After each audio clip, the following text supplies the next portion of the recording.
Racers say they are fearless, that there's no such thing as too fast.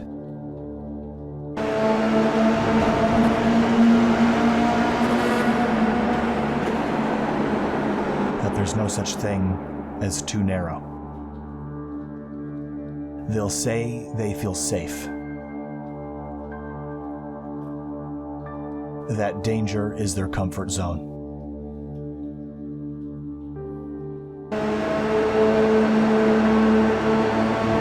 A track like Watkins Glen, it'll test your confidence. 3.4 miles of claustrophobic steel walls closing in around you. And between these walls, you better be in control. And hope that everyone else is too.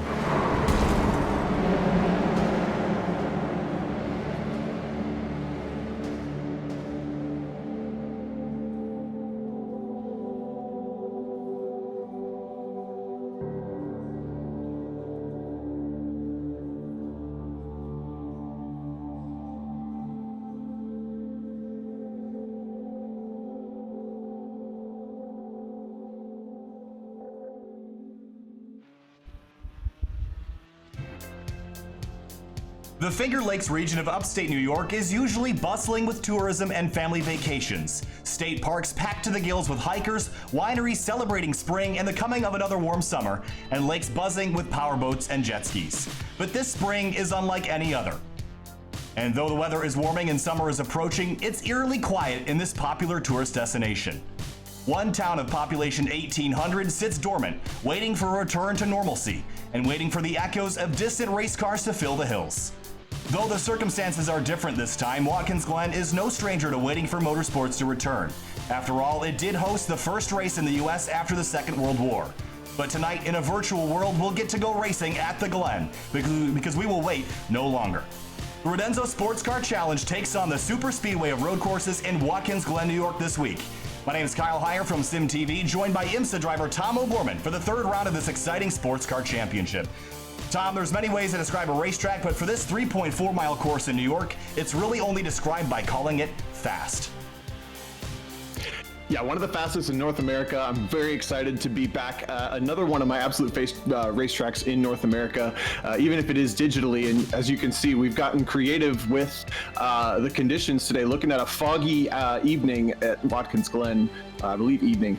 And this has been such an exciting series so far to watch with how each round is played out, moving to different tracks. Last week, we had some people's home tracks and they were up at the front. We've seen in practice, they were not that way. But the cream has always risen to the top. And we're excited to see what happens tonight with that. So, take a look at the conditions as you mentioned, Tom. 67 degrees in the air, 70 degrees on the racetrack. Nice and cool out there, but very humid. And the dew point obviously leaves us with quite a bit of fog, so the visibility is not great either. So let's head down to the racetrack here for qualifying. About 6.5 minutes left, and we were just talking briefly before the start of the broadcast about last week's running at Canadian Tire Motorsport Park. There was a lot of drivers that had some good runs there, but race 2 in GS, which was our first race of the night, there was a lot of drivers that had trouble in race 2 there and looking for some redemption this week at the Glen. Yeah, and if we looked back at last week, Canadian Tire Motorsports Park can also be described as incredibly fast, but it's lacking one significant point, and that is traditional passing zones and braking zones, which makes racecraft and side-by-side racing incredibly challenging at Canadian Tire Motorsports Park. And now we transition over to Watkins Glen International, which is also a very fast road course in North America, but you could argue that the entire track can be raced side-by-side. There's almost fully a passing zone everywhere because there's just a little bit more braking for almost every single corner, and there's still the high opportunity for drafting along most of this track. So it'll be cool to see. Last week, I think really it was mistakes and incidents that caused some of the closest racing. This week, I think we'll see genuine close side-by-side, door-to-door action. So let's just take me through a lap here at Watkins Glen, Tom. And obviously you got experience here at this racetrack in the TCR as well as in your TCA machine. You actually won a race here back in 2018. So take me through a lap of what it's like to drive at Watkins Glen. Yeah, one of the shorter straightaways is the first one. You come across downhill a little bit across start finish into turn number 1, which is a heavily cambered downhill entry and then banks through the middle of the corner and actually shoots you back up almost like an oval corner. And then you enter the high-speed S's, which will be exceptionally difficult in these GT4 Caymans, and we'll talk about why in just a little bit. But sweeping up through turns 2, 3, and 4 and down into the bus stop, and that's where drafting comes into play. These cars will be well over 150 miles an hour into 6th gear, drafting through the bus stop, catching every curb on the way, and then into the outer loop, turn 5. Also, a lot of camber in that corner. You can go side by side on the way into it, a potential passing zone, and then another passing zone down into turn 6, what we call the laces of the boot. Then the toe of the boot. All of these corners present passing opportunities. The heel of the boot is turn 8, and then finally exiting the boot back onto the standard circuit at turn 9. One of the challenging points of this track.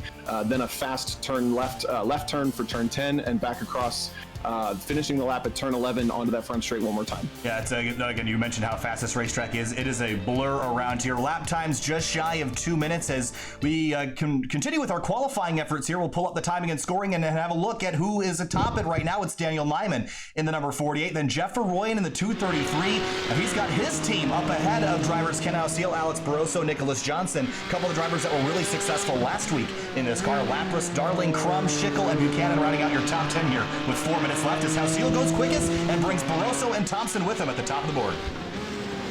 lot of the same names we've seen every week, and as I said in the intro, cream of the crop rises to the top, and Hausiel, Darling, Johnston, Thompson, Nyman, Barroso has been inside the top 10, hit or miss, so not a surprise to see him up in the top 3. Lapras, I'm impressed on this second lap, has gone up into the 4th position, but these guys spent a lot of time practicing this week, and as this car is very new to the iRacing simulator, it's been receiving updates kind of on a weekly and bi-weekly basis, and one of the most recent updates is you can now turn the traction control and stability control off while leaving the anti-lock braking system on.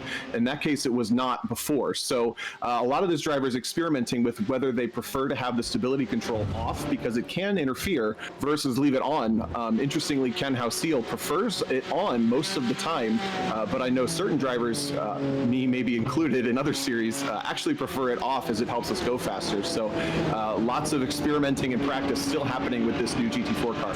So you mentioned the S's a little bit earlier when we were going over the track guide. I want you to tell me why it's such a challenge in this particular car and maybe why it won't be a problem with the TCR entries later today. Well, it's something we've seen at every round up to this point, and it's still down to cold tires. They're exaggerated on this GT4 Cayman for whatever reason, and it makes the car extremely skittish and floaty on the entry of the first lap or two. And we have a warm-up lap to get the tires warm. Hopefully most drivers take advantage of that. But even so, on the hottest of tires, coming up right at that view you see as you crest that curb, sweeping between turns 3 and 4, which is also the narrowest point on the track, the Cayman GT4 is a very challenging car to hang on to in that section. Only the bravest and most experienced drivers are going to be able to get through their flat in the first place. And whether or not that's realistic to real life is one thing, but that is the reality for tonight. So I expect very challenging conditions on the first lap or two because of that case with the warm tires. So about a minute and a half left in qualifying, and Hausiel and Darling continue their dominance at the top of the scoring pylon. Johnson is there as well. So that trio from last week, again, you mentioned how similar these racetracks are. Again, a lot of high-speed sweeping corners. So I think we're going to see a lot of the same drivers up towards the front. I want to take this time to thank a couple of our sponsors for helping us out this season. Of course, this series is called the Radenso Sports Car Challenge, and if you're interested in Radenso, they offer windshield and hidden installed radar detectors with optional laser jammers. Radenso is known for having the best false alert filtering, so you get less annoying false alerts caused by blind spot monitoring on cars driving around you. And later this year, Radenso is releasing Radenso Thea, the world's first AI-powered radar detector that plans to eliminate nearly all false alerts. Plus, it'll have an open API for creative apps such as track data and timer for track days. So you can visit Radenso.com to check out more. And also, we're sponsored by Lazy Rocket. From small stickers to full vehicle liveries, Lazy Rocket Vinyl Produce specializes in die-cut vinyl and graphic design. Visit LazyRocket.com to learn more. So with that out of the way, a couple drivers left on track making qualifying efforts. There's Randy Bader Jr. with the Radenso livery on his car, the number 305 back in 27th. We talked about qualifying last week in Mossport at Watkins Glen this week. Turn 1 is a great passing opportunity, Tom, but it can also invite some dive bomb maneuvers down there. So how careful are you going to be in that first turn? I would hope very careful because, as we referenced earlier, the race 2 for GS last week was very messy. There's no better way to put it, and a lot of the drivers had a lot of discussion about it after the fact. And that's a combination of the fact that Motorsport is a very challenging track to race at side by side, but also these cars can be challenging at best on the first couple laps. And the culmination of that after a pretty good race 1 was just kind of a disastrous race 2 for a lot of people. So hopefully everybody's taken the week to take a breath and can kind of agree amongst the team, even though these guys are racing each other, agree amongst the team that they can kind of take it easy on the first couple laps, get through. And I know we even have a process in place this week. If there is a giant incident in the uphill S's for the first time, we may even see our first and potentially only full course caution of the Radenso season. Yeah, again, the S's kind of funnel you down in the crest of turn 3 there on the left-hander and up into turn 4. As you mentioned, the track narrows quite a bit, and that is certainly a challenge. We're going to have a full pace lap to get tires warmed up, and I think drivers are going to take as much advantage of that as they can. So we wait for the field of grid to take one more look at our weather conditions. Tom, you mentioned how dreary it is out there today. It looks like a typical upstate New York day about this time of the year. But of course, no rain yet. Someday we'll have rain, and we're certainly going to crank that on for at least one event in the future. But most are overcast skies. Track surface nice and cool. It should be pretty fast out there, all things considered. But again, visibility is pretty poor. So you got to make sure that you're paying attention to the taillights of the driver in front of you, because you're not going to be able to see, all the way down the straightaway. Your visibility is going to be very poor, and you have to be very careful to not get yourself into trouble. And in fact, if you're only paying attention to the guy in front of you, you're probably too late. You need to be looking 4, 5, 6 cars ahead of you to see if there's an incident on its way. Interestingly, also, though, scrolling through the qualifying results, we have 4 drivers on the grid that didn't get lap times in qualifying. So even though they had 4 laps at it, another aspect of Watkins Glen, talking about the bus stop, which is a lot of our favorite features, it is very challenging to get a lap that's clean through the S's. And iRacing measures whether or not you're staying on track with what we call incident limits. If you get one of those incident points on your qualifying lap, it doesn't count. And a couple drivers who we've seen had really cool races in the past. Drew Eisenman had a lot of cool races at Coda, I believe, and Max Lupfer is another one who is not listed on having a time in qualifying. So some cars at the back that maybe don't belong there are going to be racing their way through the field. All right, let's take a look at our starting lineup here tonight. On the front row this evening, it's going to be Ken House-Seal, the number 23. He came up short last week in Mossport, goes for a win at Watkins Glen today. Alex Barroso in the 15 rolls off on the outside of that front row. Then Paul Darling and Jeff Arroyan in row 2 there, Tom. Yeah, starting in row 3, Nicholas Johnston and Riley Thompson. These guys can't seem to get away from each other yet this season. Both going to be looking to charge forward. And Chris Lapras starting 7th with Kurt Crum in the 8th position. Again, all of these guys have at some point or another been in the top 5, even podium positions. You see Evan Schickel there in 9th with Dan Nyman rounding out the top 10. And back in 11th place, Tony Chow in the 68. Tala Sadiq in the number 163. He'll roll off 12th from New Jersey. Back 13th and 14th, it's going to be Mitch Welker in the 76 and Zach Buchanan in the number 40. It was Project 2 teammates. They were very at home last week at Mossport, kind of coming a little bit down south into New York State for this race this week. There's Mark Labance in the number 92. Eric Pennington back in 16th. Lex Kuracek in the 67. Lachlan in the 157. Back in 18th. We'll let the rest of that scroll along the bottom of your screen as the field climbs through the S's. And I think right now you're getting those tires and brakes warmed up because the next time you come through here, it's going to be at speed, and you better hope that you've got grip and a clear racetrack ahead of you when you see the other side. I think if we can get through the S's and through the bus stop and maybe down into turn 6, we'll probably be okay for the rest of the race. Yeah, I'll exhale after we get through turn 6 for sure. You can see a lot of drivers accelerating and braking, weaving around, trying to get the tires warm. The Cayman, especially the rear tires, can be the key to getting stability with this car. They do come in a little faster than the front tires when you're just lapping, so they can get some heat. But hopefully dragging brakes and getting these cars up to temperature as we come to the green flag. This is the entry to the bus stop. As you can see, a very shallow sweep into it's 4 corners transitioning back and forth over each one of those curbs. And these Caymans can handle curbs every once in a while, but if you catch the curb wrong, they can be tough to save. And then into the carousel, this downhill right-hand sweeper.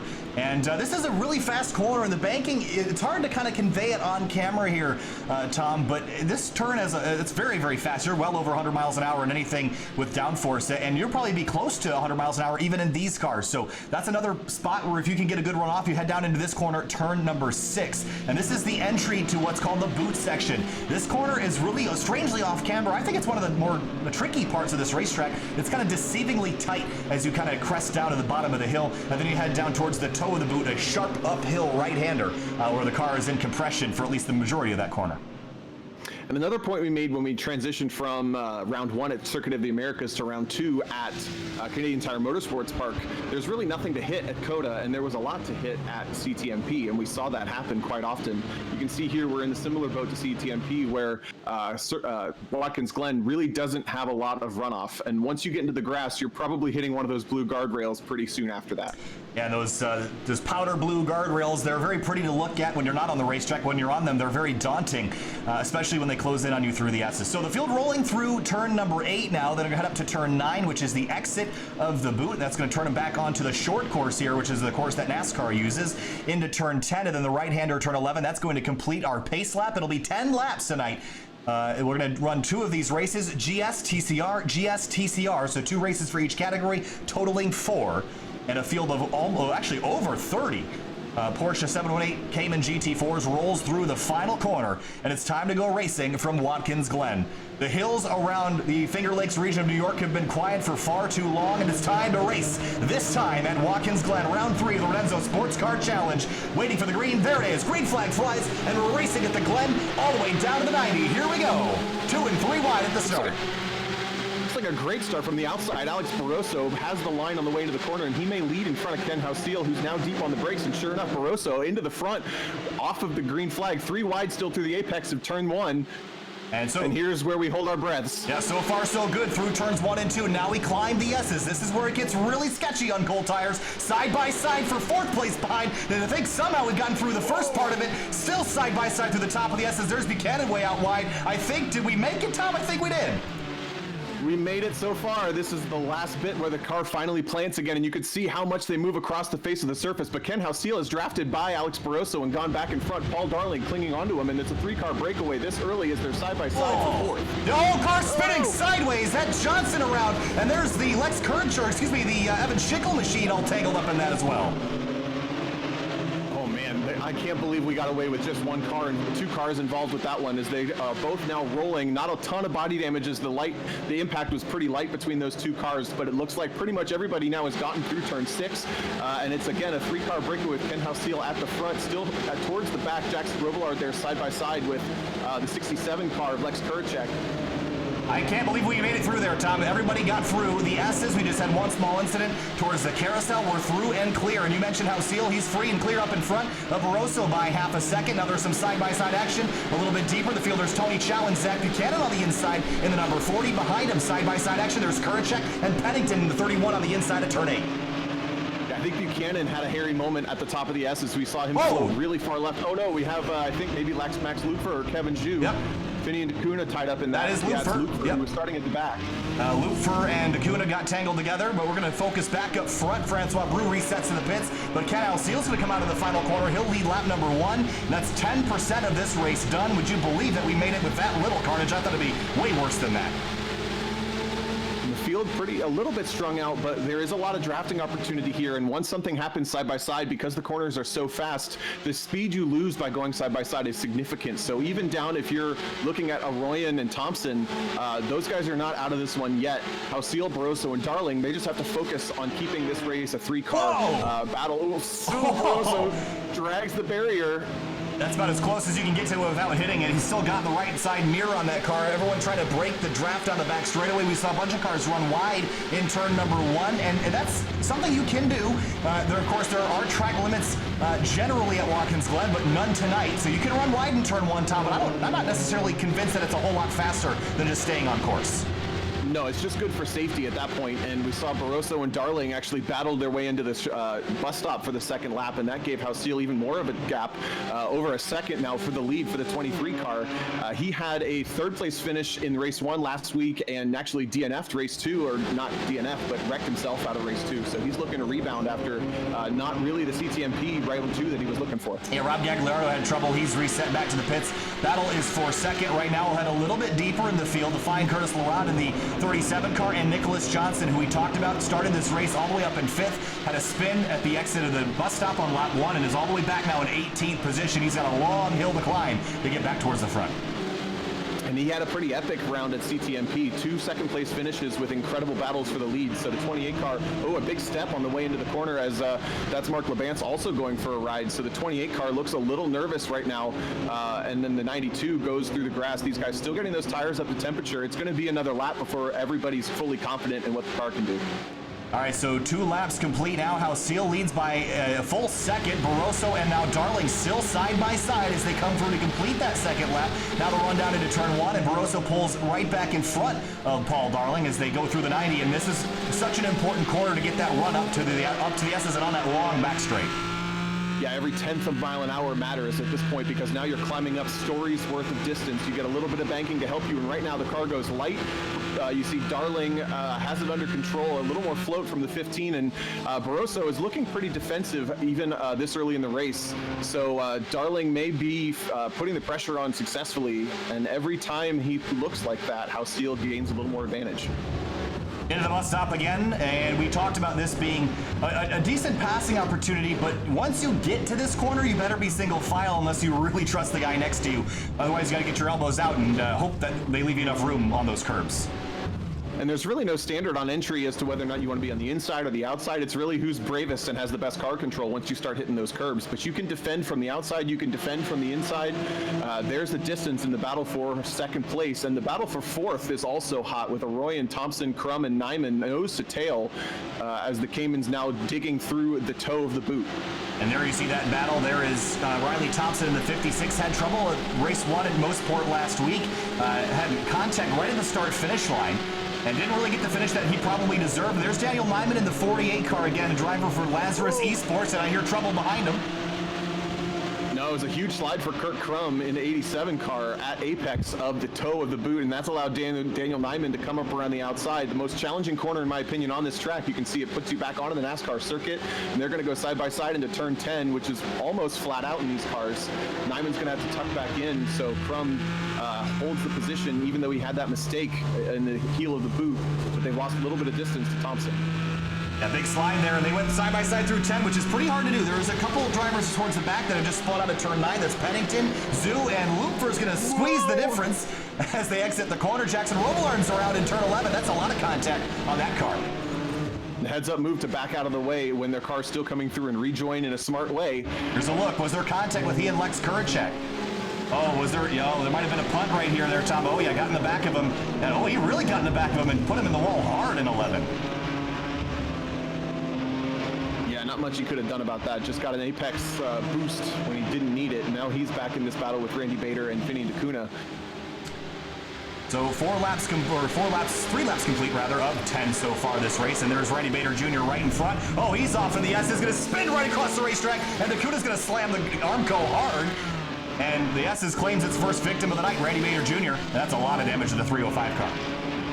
And that tells you we're on lap 4 and these cars still a handful. So it's when, under the best of conditions, these cars are really challenging through that section of track because they are not very downforce dependent. These G-esque Porsche Caymans are pretty good performance street cars when you start with a Porsche Cayman, but they're not modified all that much for motorsports.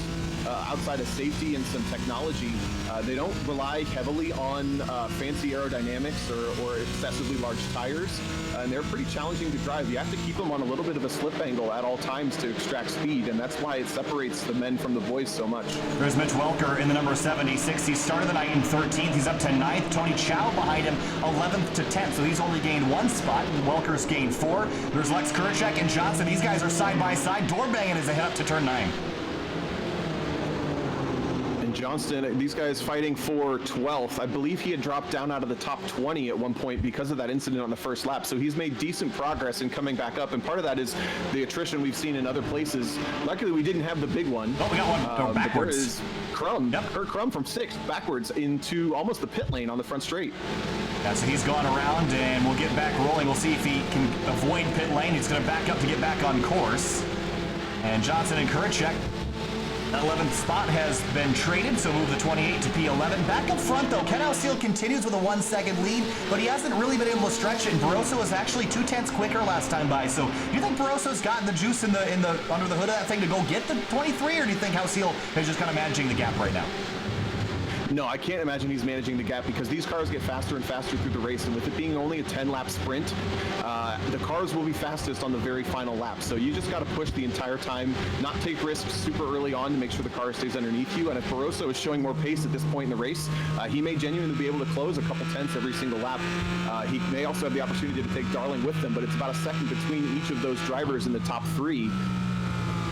It's a good point also to point out we're halfway through this race, and for the second race we invert somewhere between the top 10 and 20 cars. So anyone between Tala Sadiq and 10th and all the way down to 20th could be inverted into the top pole position, I should say, for race 2. There's Anthony Montello in the Lazy Rocket, number 24. He's got Curtis Larod in the 37 tucked in right behind him, and Drew Eisenman in the 17 position in the 7 car. Surprised we haven't seen Drew a little bit higher up the order yet, but Montello and Larod, if they continue to fight, it'll bring Eisenman right back in this group. And leave it to the 24 car, Anthony Montello, Lazy Rocket graphic sponsorship, to have the most intricate, cool-looking graphics with that matte cherry paint with the chrome flames. Very cool. It is a great-looking car, although unfortunately with the dreary day, can't really show off the shininess of it with how dull the weather is right now. But up 5 spots from his starting position, so running quite well. Back up to 8th place, Mitch Welker, all the way 4 tires on the curbs on corner exit, and Tony Chow going to chase him down to the pit wall as they head to turn 1. Tony Chow has shown flashes of speed in this car. Oh, they almost touched on the braking zone on the way into turn 1, but Chow going to sweep around the outside. He's shown flashes of speed in different seasons, and Welker barely hangs onto it coming off of turn 1. So cool to see. Now that puts Chow up into the 8th position. That was a wild and slide. With a comfortable cap. Yeah. That was not what I want to be doing in a GT4 car. Welker hung onto it nicely. But now the field's spread out just a little bit, but our top 4 have a very even gap between them. 9/10 between Hausiel and Barroso, another second back to Darling, another 7/10 back to Jeff Arroyan. So our top 4 all nicely kind of separated out, and still a couple laps to go, so there's still time to advance. Brendan Burke has gone around back in 24th. We're going to keep our cameras up front, though. Yeah, and Riley Thompson is not that far out of this either. So that's the top 5 in your frame right there, about evenly spaced between each one of them.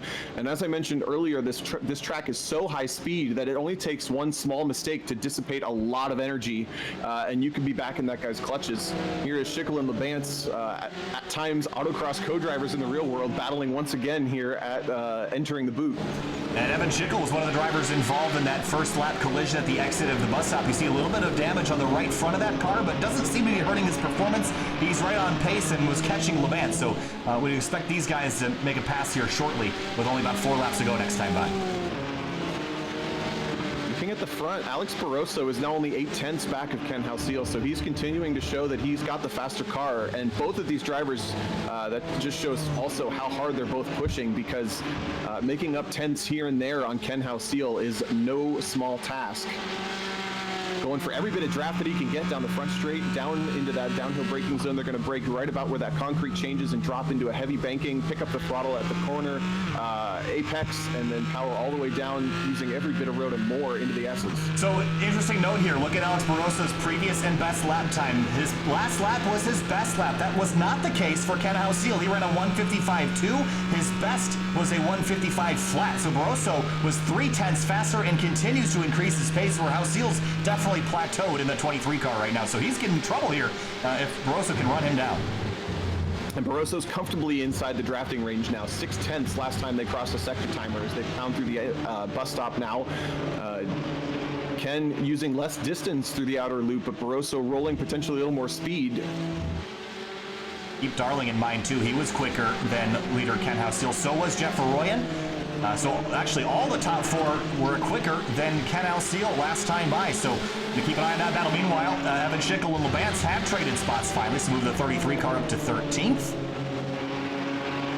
And we've lost about 5 or 6 cars of our 32 car grid from the start of this race, which is surprisingly little. Again, we made it through the S's. Now the question is, Tom, can we get through the invert through the S's? That's going to be the challenge of the night. That'll be in just about 40 minutes time after we conclude the TCR race 1 here that will start right after the conclusion of this race.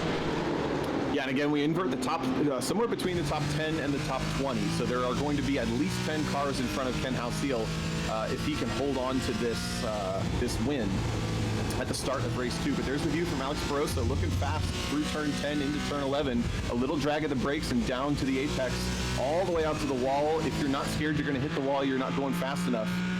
There's the couple of different cameras on board here, and the suspension cam's getting a workout, especially through the bus stop on those curbs. It's always a challenge, and there's a look out the rear glass of the 15, and he's actually put a little bit of a gap on Paul Darling, about a second still, but through turn 1, look at the ground he made up. He made up about 3/10 of a second in that corner alone, and he's now he's definitely got the draft of the 23 car now, and can continue to reel him in. Under half a second, and we're watching the live gap tumble on the left side of your screen. It was 5/10 at the line. Now it's 4.66 or 0.466. Now 4.33, 3.66. The draft is fully in effect for the 15 car, and he's going to suck up all the way to the back end of the 23. We got a battle for the win. Absolutely. Next time by will be 2 laps to go, just over 6 miles when we get back to the start-finish stripe. But Barroso has reeled in Ken Hausiel, and last week Paul Darling swept both races at Canadian Tire Motorsport Park. He has to pass 2 drivers to win one of the races here tonight. But if these two start fighting, Tom, now Paul Darling can maybe sit back and relax and maybe watch these two tangle, because it's going to get dicey. Watkins Glen, you can run side by side in pretty much every corner, but it comes at a price. Yeah, Darling would love nothing more than to see these two go side by side into the bus stop for just 1 lap. That's all he needs. is on lap number 9. Those two go side by side into the bus stop, and he's there. And that gap is now just kind of ebbing and flowing at 4/10 between the top two.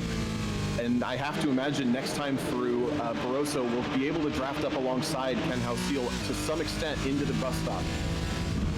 And now he's within a car length here, Tom. He's right up against the curb in turn 9, but Hausiel gets a much better run out of that corner and through turn 10, which is almost full throttle in this car. Maybe a slight lift just for safety. There it is. Maybe a tap on the brakes as you see Hausiel do. 2 laps to go from Watkins Glen for the Radenso Sports Car Challenge, race 1 of the night as they exit turn 11. Hausiel really nailed those last couple corners on this lap, and one thing he's been able to figure out with this car that a lot of other drivers haven't is how to keep it really planted and stable at speed. I mentioned you kind of have to keep this car on a little bit of a slip angle, and turning off the traction and stability control has helped a lot of drivers find more speed, but Hausiel almost doesn't even need to do that, and he can still be just as fast, and that tells me that he's got the car more planted on corner entry and at the middle of the corner to be able to carry speed, and that bought him 3 or 4/10 of a second coming onto this lap, and now you see Barroso won't have the opportunity to get alongside now because of that, coming on to lap number 9 of 10. Well, he's still weaving like it matters, and it's still half a second gap. Now, Barroso seems to be a little bit better through the bus stop. Look at how much curb he's taking. Hausiel as well. And drops the wheel off in the dirt on driver's right, but now through the carousel. This is such an important corner to get down to the apex. See how Hausiel does it nicely, uses the curb to help rotate, but he's wide a little bit at the exit of 6. Now they're going to run, or 5 rather, run down to 6. And the boot section is so technical, so tight to get down to the apex here, but still half a second. And Barroso's going to run out of time here, Tom, if he doesn't nail that final sector like Hausiel did last lap. Yeah, pushing so hard, using every inch of the track, and now they compress down into the toe. And as I said, making up little hundredths and thousandths of a second here and there is what matters right now for Barroso. He needs to be, I imagine, between 4 and 5/10 of a second behind Hausiel at the line. Anthony Montello going for a loop, and there was contact there with the 7 of Drew Eisenman that sent the 24 car around. So Montello tumbles back down to 20th where he started, but back up to the front. This is the sector where Barroso lost a ton of time last lap, and this time through it's 4/10 of a second. A little bit better it looked like for Barroso, so he can keep that gap somewhat constant as they head through turn 10. Again, the magic number I'm looking for is a 0.4 or 0.5 at the line. If he's closer than that, I think he'll be able to draft up to the back of Ken, where he's at least bought himself the opportunity to attack from turn 6 all the way back to turn 11. If he's not within a half a second or less at the line, which is right now 6/10 of a second, it's going to be really tough for him to get there, I think, on this final lap. Nicholas Johnson's gone around in the 28 car back in turn 11, going to stay focused at the front. White flag is in the air. It's 3.4 miles around. Barroso has reeled in Hausiel to half a second, but is that close enough? I don't think it is. He needs to get a spectacular bus stop, because once you get to the bus stop, Tom, your passing opportunities severely diminish. That was a good run through the S's, though, for Barroso. And Watkins Glen is nice, where almost every corner past the bus stop does present a passing opportunity. How easy it can be is a different story, but here we go into the bus stop. All of the first curb, a little bit of the second one, you're probably off the third one, and then a bunch of the fourth one. Looks like pretty much a wash between them, as it's now about 4.5 of a second, sweeping through the outer loop down into turn number 6. He's going to take a mistake. I don't think Hausiel's made a whole lot of those yet tonight. And I agree. That's how you win these races. You just got to be perfect. And you see them exit turn 6 now. Darling has actually reeled in Barroso as well. But I think it's a little bit too far back unless Hausiel makes a big oopsie here in the final couple corners. These guys just such the class of the field this week. They've been really quick in every practice session I joined them with, a couple of nights here and there, and the pace is incredible, but the lack of mistakes, which I think were kind of the storylines of the first 2 rounds, we haven't seen it tonight from this top group of cars, and it's been a really impressive race. The 23 has 3 corners to go to take the race number 5 of 16 in the Radenso Sports Car Challenge season win. That was a really good run through turn 8 and 9 for Barroso, but I don't think it's going to be close enough. Ken Hausiel was perfect from the drop of the green flag, sat on pole, and a slight lift there in turn number 10, but Barroso closes within 3/10, within 2/10 in the final corner, but it's not going to be enough. Here they come. Whoa, oh, slip! slide out of turn 11. Here they come. Drag race to the start finish line, and Ken Houseel gonna get him by a nose at the line.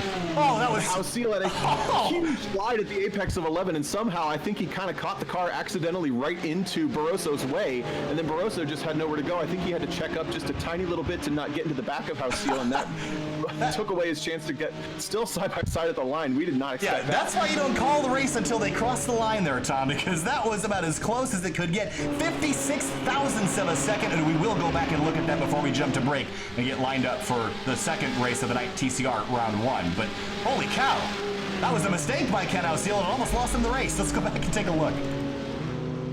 That was insane. Yeah, and actually I was going to point out, if you remember, the car that led into turn 1, here we go, this is the replay of the last corner. We'll watch the taillights of Ken Houseel. He's going to get a little bit loose on entry, I think, maybe even grab a little bit of grass there. He starts to counter steer, and the car starts to get away from him. It's a wiggle, and then right there, he juked just a little bit, and that prevented Barroso from getting up alongside early enough. Man. Yeah, let's go back and see if we can analyze this and maybe even slow motion here to see what happened. Oh, yeah, you can definitely see here. Watch how Houseel in corner entry just maybe charges this a bit too hard, and watch the steering wheel, watch the front tires turn back to the left here. And he's already offline, and that's right there is where he turns back to the left and he kills all the momentum, and that's what brings Barroso right back into this mix. And what a great finish there at the end. We weren't expecting it to be that close. Oh, man. And by half a car length, Ken Houseel goes victory lane. Let's take a look at the race results before we cut to break for TCR race number 1. 56 thousandths of a second, the gap between Houseel and Barroso, Darling, Arroyo, and Thompson, the rest of your top 5. Nyman, Lapras, Chow, Welker, and Sadiq, the rest of your top 10. We're going to let the rest of these scroll on through here, Tom, but now let's shift our focus to TCR. A totally different platform, totally different car. Do you think we're going to see something similar, or maybe closer, or what's the thought going into the second race? I'm gonna put my vote on closer, because the TCRs 4 for 4 so far have put on barn burners of a show in the Radenso Sports Car Challenge season. So I wouldn't expect anything less of these guys. And there's even some banter between the drivers of classes saying our race is going to be a little better than yours, or our race is going to be cleaner than yours. So the TCR guys are chomping at the bit to get out here and put on a show, which they've done 4 for 4 so far. A lot of racing left to come tonight. Still 3 races left to go. TCR race 1, then GS race 2, and TCR race number 2. We'll be back in just a couple minutes. Stay with us.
Welcome back live to SYM TV and the Radenso Sports Car Challenge, round number 3 from Watkins Glen, New York. My name's Kyle Heyer, joined by Tom O'Gorman tonight for the third round of the season. And Tom, we saw an incredible race in race 1 again, as we've seen all the races so far this season. But now we're going to shift gears from the Grand Sport category to the TCR class. And this is where things are going to get really interesting, because these cars have a little bit less power and a little bit more downforce, and generally race closer together than the GS cars do. So it's going to make for a very exciting race here in just a couple minutes.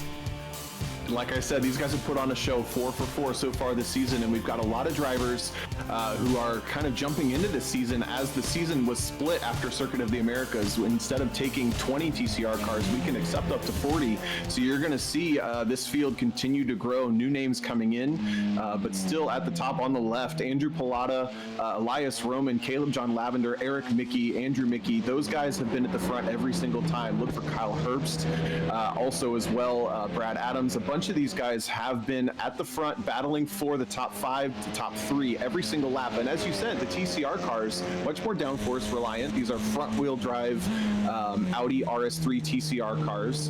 And we don't expect to see nearly the problems with keeping the cars under control on the first couple laps. But that said, in race 4 of last week at CTMP, they went full big one NASCAR style and took out about half the field, just with like this kind of odd series of events. So anything can happen here.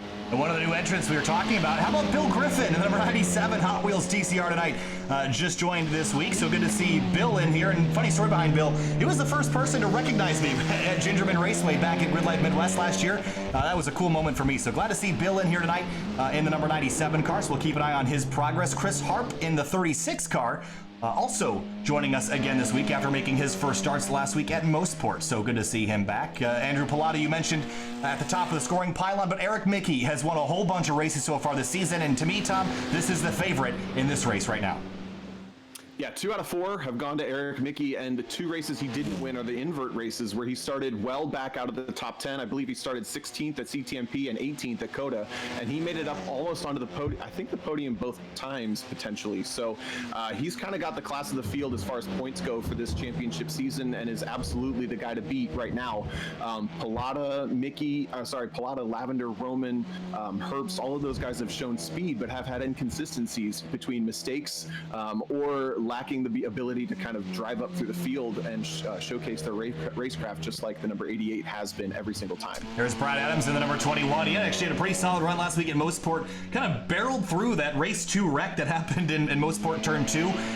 He was one of the drivers that was kind of right in the middle of it and just kind of head down, just plowed through it and made it out the other side, albeit with some damage. So we'll see if Adams can have a little bit better run here tonight and get himself up inside the top 5. Currently 13th in qualifying with 45 seconds left.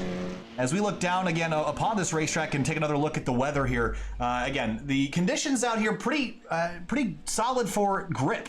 But I think what we've seen so far with the GS category makes me very excited, because we didn't see the attrition that we thought we would see, and I think that's we're looking forward to making it through the S's. And again, you mentioned how we probably wouldn't see the same sort of carnage with this car, but we thought that last week, and we had the same issue there with cars kind of wadding up in race 2. I think race 1 will be calmer than race 2 tonight. We're going to see how it sorts out here in just a moment. So qualifying is complete. It'll be Andrew Pilata and Caleb John Lavender sharing the front row here, as he just goes second quick with a 1:57.925. And that is the end of qualifying for Watkins Glen TCR Race 1. Eric Mickey also picked up a little bit of time just at the very last moment. So 3 cars in the 157 range, but Andrew Pilata 3/10 out on the pole. Pretty dominant qualifying for Andrew Pilata. And as you just mentioned, the TCR drivers have tended to have a little bit cleaner races than the GS drivers through the field, with that one major accident last time being the exception. But one of the things we may also keep an eye out for is we talked about the grip level of the GS cars at the start of this race. The only challenge the TCR cars will likely present is the rear tire heat, because Watkins Glen actually has a lot of really fast entry speed corners, turn 1 being one of them, and then turn 5 and turn 6 being others. So these guys, if they don't do a good enough job getting the cars up to temp on that first lap, may be having a hard time keeping the car under control on corner entry, rather than the super high speed S's like before. So, while we're waiting for the field to grid here, we'll take note again, we've got just over 20 drivers for this race, and again, also another late entrant that just got here, and I believe just also purchased the car, Derek Yarbrough in the 857, just making it here just in time to run this race, so we'll see how he does. Not quite a Miata back there, Derek, so good luck to him.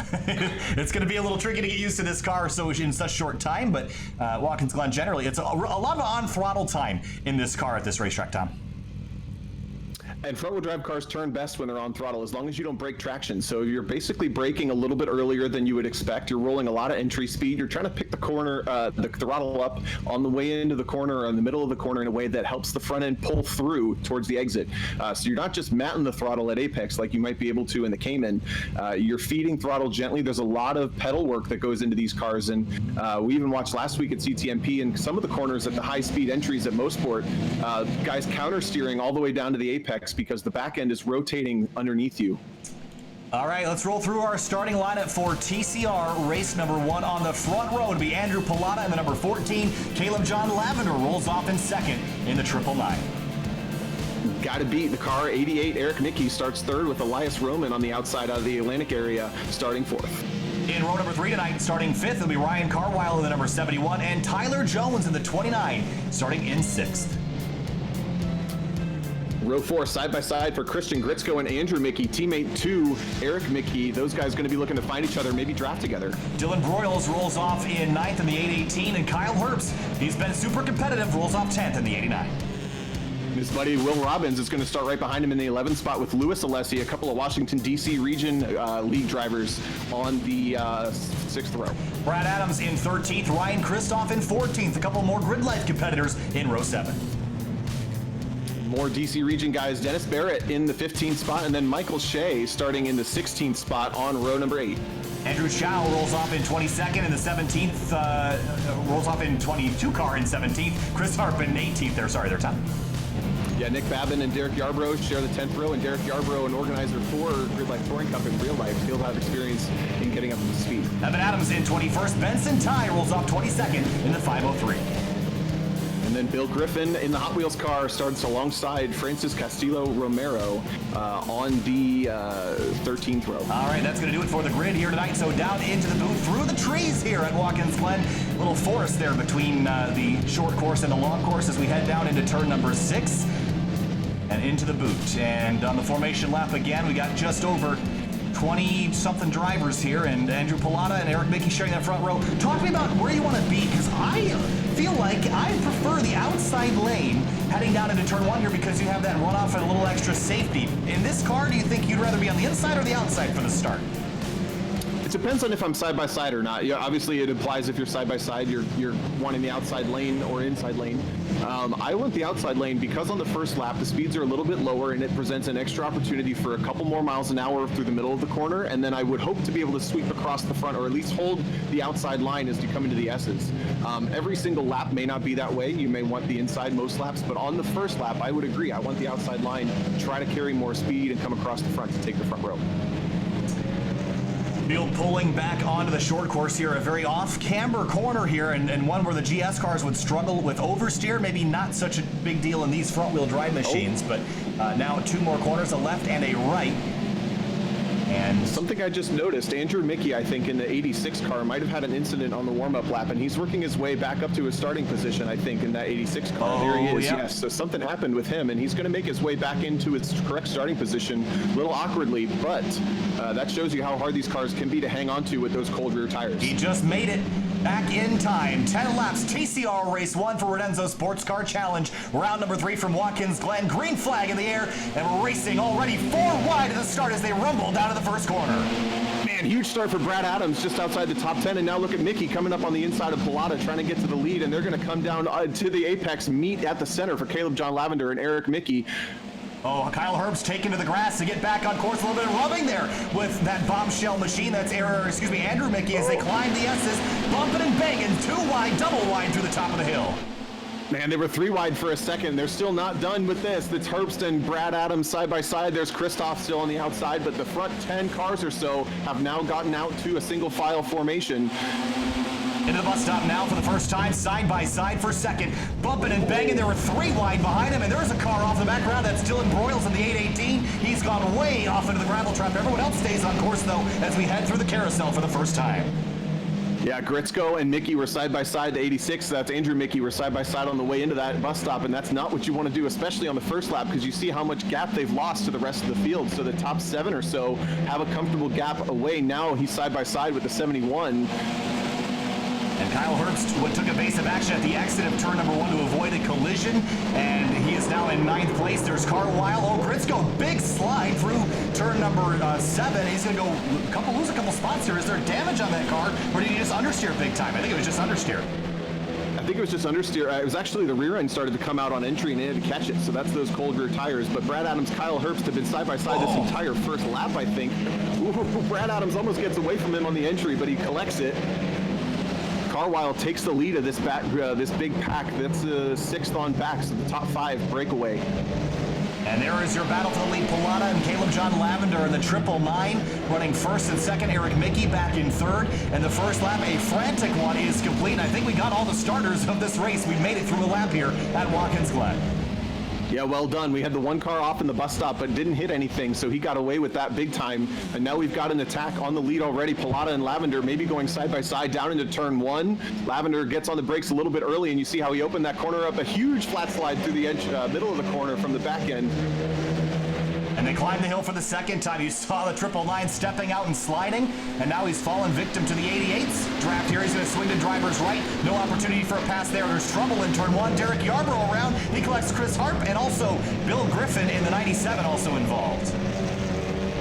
And more recent entries into this series, and that's a little bit of lack of experience, I think, on all 3's parts showing. Oh, more trouble at the top of the hill. Nick Babin in the 66 is also in trouble big time. Ew, close call for the Castrol car on the outside. Oh, this is a mega moment at the top of the hill. Here's a look. There's Babin in the... Oh, man, they're going to get together. This is a bad spot to crash. And there's already a car upside down. Oh, man. Wow. It's a red car. Let's see. Was that might be Brad Adams. I thought He's it not was listed in the top 10 anymore. It was Brad Adams. How did he get upside down at the top of the S's? Man, that car torn to shreds and hung up on the fence. So he did that side by side with... Holy cow. Kyle Herbst and he were side by side, I think, all the way from the S's on the first lap to that point now.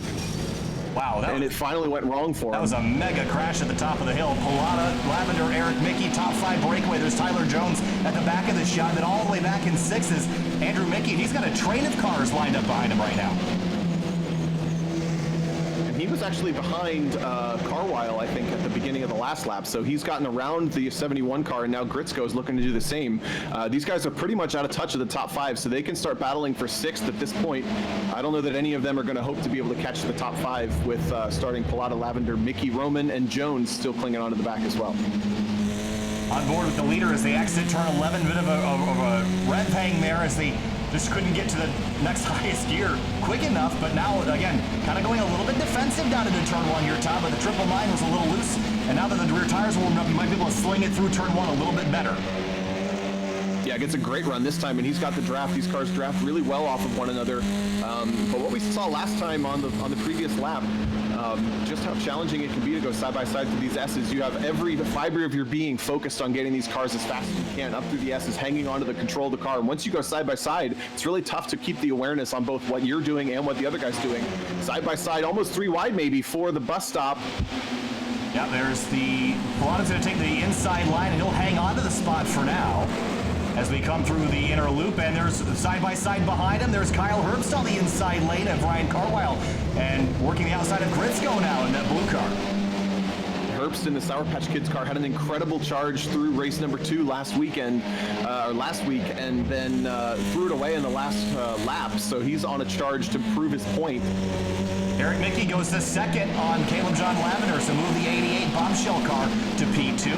And Elias Roman will get by through third, so maybe the 999 might have had a little off there and put him back to P4.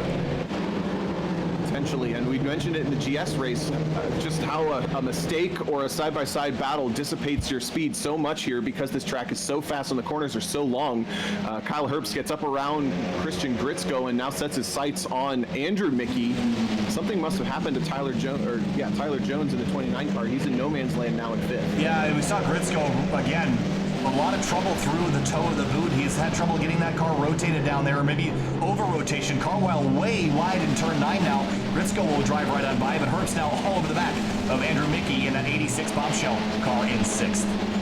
Look at Dennis Barrett in the 10th spot, up from somewhere in the teens. I think he's made up 5 or 6 positions in this race. Yeah, 15th to 10th. So he's having a great race in that plat number 83. And now the battle is for 6th place. Look at Andrew Mickey going defensive down the front straight. Herbst going to look to the outside and trying to roll that wider line through turn number 1 here in just a moment. Herbst taking no time at all. He's on the attack, and he's going to actually pinch the exit for Andrew Mickey. Side by side, they door each other into the S's, and now Herbst has to hold the outside line up into where we saw drivers get into each other multiple times already this race. These guys do it clean so far. Keeps it off the guardrail just barely, and now the 89 gets a nose ahead coming down side by side into the bus stop on lap number 4. This is for 5th position. Oh, they're dooring each other. Position. They're leaning on each other. We're going to go 3 wide. They're still dooring each other down to the bus stop. Oh, they turn. The 89 spins, and they're going to crash, and they're going to wad up 3, 4, 5 cars in the bus stop.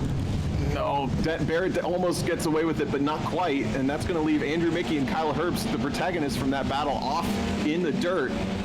And I think Herbst just turned in early and assumed that he was going to get the line on the way in, but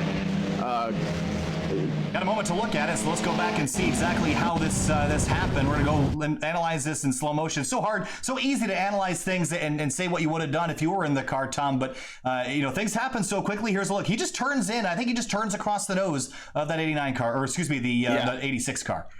The 86, yeah, I think he was expecting to win the bravery battle on that one and just couldn't get it turned in late enough. You see just how loose these cars get under the brakes. Once you start to lean that momentum into the corner, you're kind of stuck. And he may have realized he had made a mistake well before they made contact, and then spins across the nose of that entire 6-car battle for 6th place. For the lead, Pilata and Eric Mickey has tracked him down 0.3 of a second, and Roman and Caleb John Lavender haven't gone anywhere. So we're going to have a 4-car fight for the lead as we approach lap number 5. Halfway through this one, Andrew Pilata has had pace the entire season, but hasn't had the consistency that Andrew Mickey has had. So not surprising to see these two at the front. But what'll be interesting to see is whose racecraft shines towards the end of this one. And don't count out Elias Roman or Caleb John Lavender just yet. They're fully in this one as long as they don't start battling each other. Oh, I'm not sure that we're going to not see that. We've seen a lot of battling guys dooring each other down the entirety of the 1,800-foot-long back straight here at Watkins Glen. Eric Mickey's got a big run, going to swing to driver's left. Same thing we saw last lap with Herbst and Eric Mickey's brother Andrew. So now a race to the bus stop. Who's going to get there first? Pilata does it again, and Eric backs off wisely. Again, you can get there side by side, but if you're going to run there through there side by side, someone's got to be prepared to take a whole lot of curve on the right, and the other's got to be prepared to take a whole lot of curve on the left.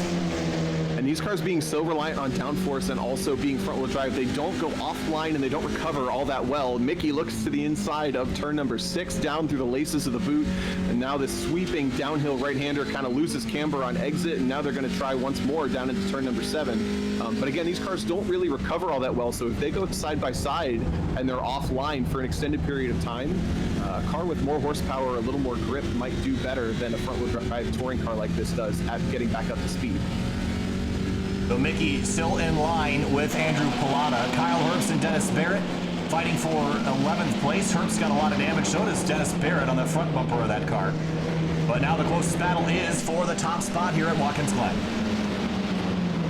This is what we've seen 4 for 4 this season. I believe we've not had just a heads-up 2-car battle yet for the win of TCR. It's always been at least 3, if not 4 cars battling for the front.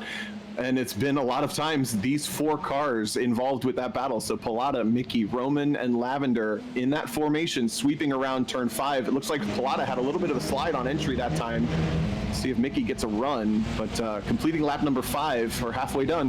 Halfway done for race 1 for TCR at Watkins Glen Radenso Sports Car Challenge, round number 3.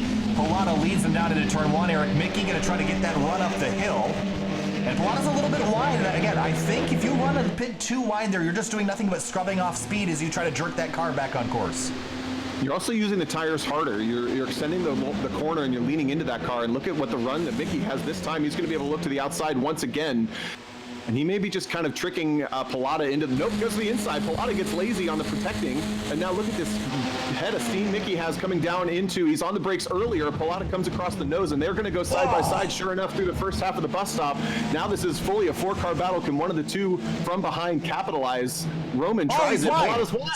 Slow down for the 14. He got cut the course in the bus stop and had to give up some time, so put Eric Mickey to the lead there, and that's the price of running a bit too hard into the bus stop there, Tom. If you cut the corner a bit too much, it'll take you right out of the lead battle. He's now 2 seconds behind this front trio.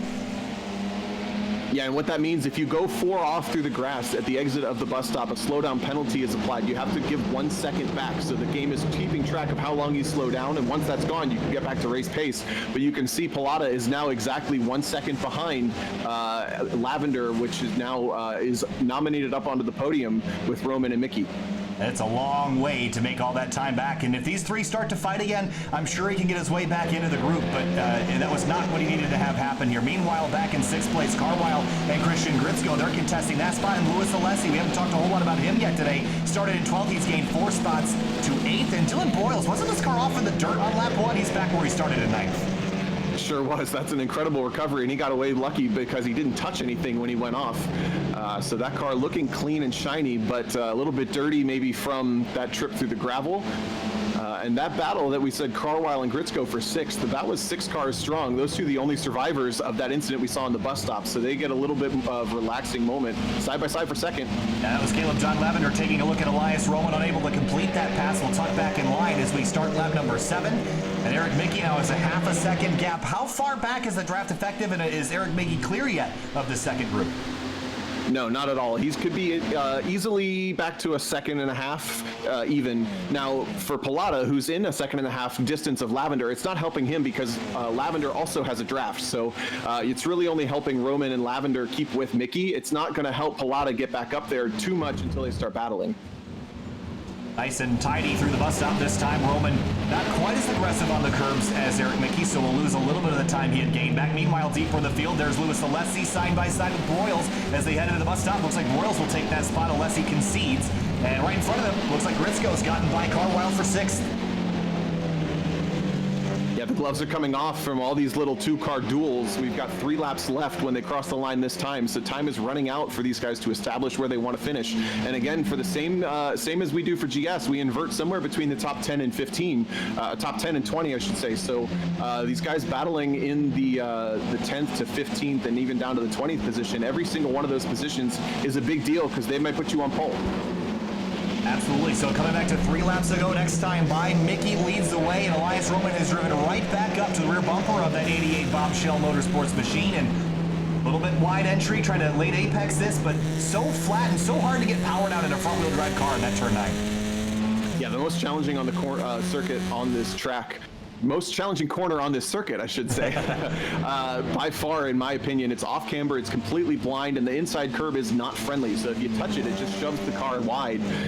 So you want to get really close to it without touching it. It's just very challenging, especially in these front-wheel drive cars where putting power down is their weakest point. You see the speed across the start-finish line. Eric Mickey moved all the way up to the first spot. He's been the guy to beat this whole season, and he's the guy to beat once again in round 5 of 16 for this championship.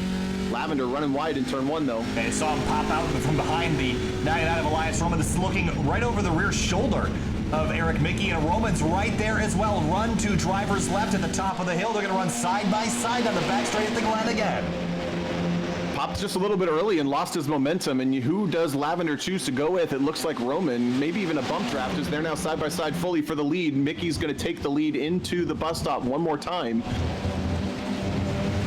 And Pilata is coming slowly back into this battle. He's made up 1 full second of the 2 seconds he ended up losing because of that incident point that he got. He's effectively right back in this mix, so still a 4-car fight at the front. This is the closest battle on the racetrack at the moment, so we're not going to pull you away from it. There is a battle for 10th. It's Kyle Herbst and Michael Shea, but we're going to stay focused at the front here with Mickey, Roman, John Lavender, and Pilata.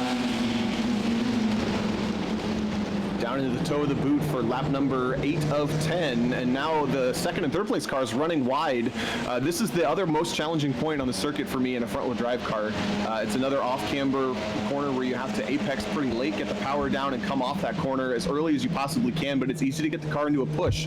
We saw Roman and Lavender both get in that situation, and that's brought Pilata fully back to the bumper of Lavender and put Mickey a couple of tenths up the road of Roman. Yeah, they're starting to kind of separate into 2 little pairs here, and with only 2 laps to go this time by, we see Pilata run wide.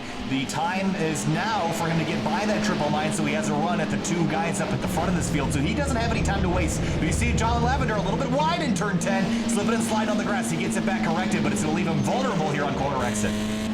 Keeps his foot in it and pointed the right way, and once these cars touch the grass, there's just no steering. It's front-wheel drive only, so you just can't turn once you're in that grass, and it's not going to spin on you really until you get grip back in the wrong way. But again, a 2-car battle for second, for first and for third has now formed with 2 to go. Oh, way wide is John Lavender, and that's going to open up the inside lane again.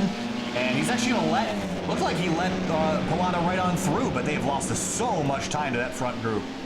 Yeah, I think he conceded that he'd made a mistake. It's time to give up on that battle and focus on coming back to maybe even up to the lead. If these guys go side by side, which it's looking like Roman is hunting just a little bit, he's got 2 more chances through the bus stop to get in there. Who's braver? It's Mickey once more. And it's easier to defend from the inside, but not impossible to sweep around the outside and force at least a 2 wide into the bus stop. Jumping back, leader in the field, there's Michael Shea and Dennis Barrett. This is for 11th on track. Shea comes right across the nose of the 83 here on the back straight. Barrett must have had an incident because he had worked his way up into, he was involved in that bus stop incident actually, wasn't he? So he's working his way back towards the top 10 along with Pilata, or sorry, for Herbst. Those 2 both involved in that. Herbst a little bit up the road in 10th spot. You see him chasing down Louis Alessi in the 43. That's for 9th. And back up at the front of the field, still nose to tail, Elias Roman chasing Mickey. And we've seen a lot of these guys trying to break the draft back and forth. At what point is that a distraction? Will that ever slow you down to be weaving back and forth like that? It doesn't slow you down too much. It's a little extra distance, but if anything, it shows that the leader is feeling pressure in my eyes. If you don't know that you're under attack for sure and you're just trying to weave around and break that draft, you're not really doing much, in my opinion, but you're just showing that you're feeling that pressure, and that's just feeding the fire for Elias Roman, knowing that he's got the mirrors of Eric Mickey's attention and potentially will have a shot. Ooh, almost off in 10. This time by, it'll be white flag, 1 more lap around Watkins Glen International, and now the race is on. Elias Roman's going to use everything in his toolbox now to get by this 88. He backed off at the bus stop last time. I don't think he's going to do that again. White flag in the air. He might have the perfect distance to get a run on Eric Mickey and get fully clear by the time he gets to the bus stop. It's right on the edge. It's 4 tenths between the 2 of them. Let's see what kind of run the 99 can get coming up on the back end of the 88. You need to have somewhere to go when you have a draft, and if you're too close, it's not sometimes enough to get fully alongside, but this time you see that draft has now started to bring into effect. It's down to 3 tenths. Here he comes. It might have been too much, though. Maybe he's looking for at the exit of the bus stop potentially here as they enter the inner loop for the final time. Bouncing over the curbs. He's a little bit too far back, though, Tom. You're right. I'm not sure that he's going to have enough time to get there unless he nails the boot here. He got a really good run through the bus stop. He was a little too far back to get alongside 88 of Mickey, but he stayed in touch. We're in the same position as we were with the GS race, where he may just be 1 or 2 car lengths too far. Oh, Mickey loses some distance on the entry to turn 6, but actually gains it back on the way out. Will he use the bumper here? Again, these cars, the front-wheel drive save, you plant your foot to the floor. Mickey a little bit wide on entry. Elias Roman closes right back up, but it's now 3 tenths of a second, 2 tenths of a second as they enter on the back straightaway here heading to turn 8. And they're running out of time here. It's so difficult to make a pass in those last 2 corners unless you get really creative. Yeah, Yeah, once you pass turn 9, it's Oh, he blew almost it! impossible. Mickey's Oh. wide. Here comes Roman right up to the rear bumper as they head to 9.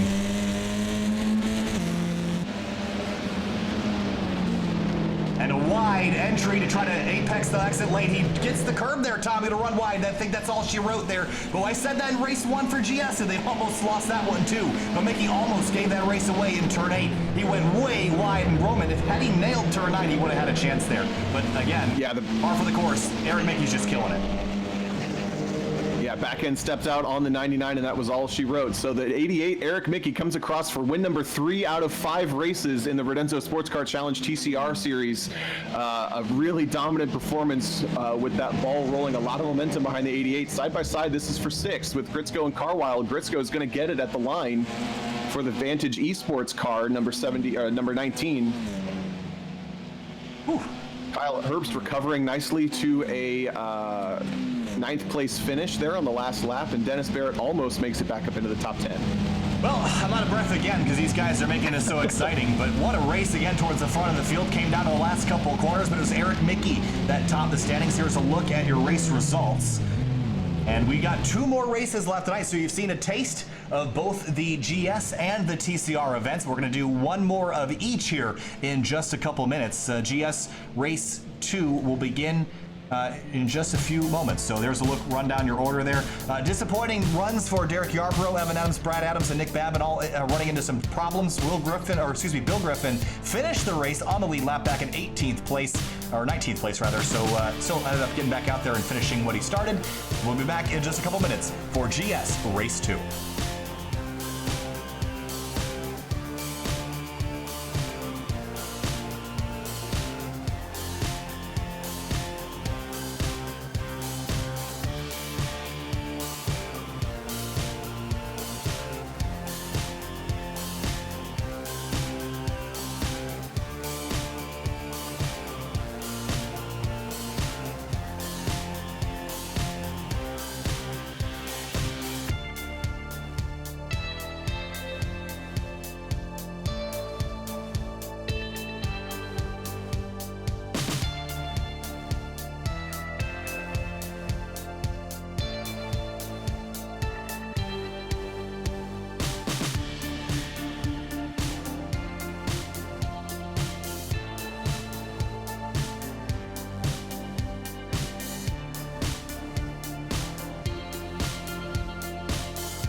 Watkins Glen, New York is a dreary day here in this month of April, but Radenso Sports Car Challenge round number 3 has been very entertaining thus far tonight. We've had one of our GS races, one of our TCR races. Now it's time to do it all over again from this 11-turn, 3.4-mile circuit in upstate New York. And Tom, we've seen some exceptional racing so far, but we're not done yet. We get to do GS Race 2, and it's a 15-car invert. So whoever finished 15th gets to start on pole for race number 2. How is this going to change the racing? How is this going to change the start in particular for the second event? Not that there was any chance for a lull in action, but just in case there was, yeah, that top 15 invert is going to take that out and completely turn it on its head. And what we've seen is really the guys that are smart and safe in traffic are the ones that succeed in these races. But GS has had a challenging time with these inverted races, especially last weekend at Mosport. It was just a little bit of a mess. So I'm hoping that these guys have, like I said at the beginning of the show, kind of taken the week to take a deep breath and kind of agree as a team, we're going to make it through this one. We can do this, guys. And I was really impressed. Race 1, we got through all the way top to bottom. I think we only had one car even off in the first lap until we had incidents. And those were just kind of one-on-one incidents. So I'd love to see that trend continue. So we got about 3 minutes left in warm-up here, so we got no qualifying in this round. It's based on the finishing order from race 1, again with that 15-car invert. I want to take the time again to thank our sponsors for coming on board, because both of these sponsors that have joined us for the Radenso Sports Car Challenge have offered season-end prizes for the podium in each category, and for Radenso, they've offered an excellent prize, one of their radar detectors for the winner in each class. Of course, Radenso's got some cool new stuff on tap for this year. They offer windshield and hidden installed radar detectors with optional laser jammers.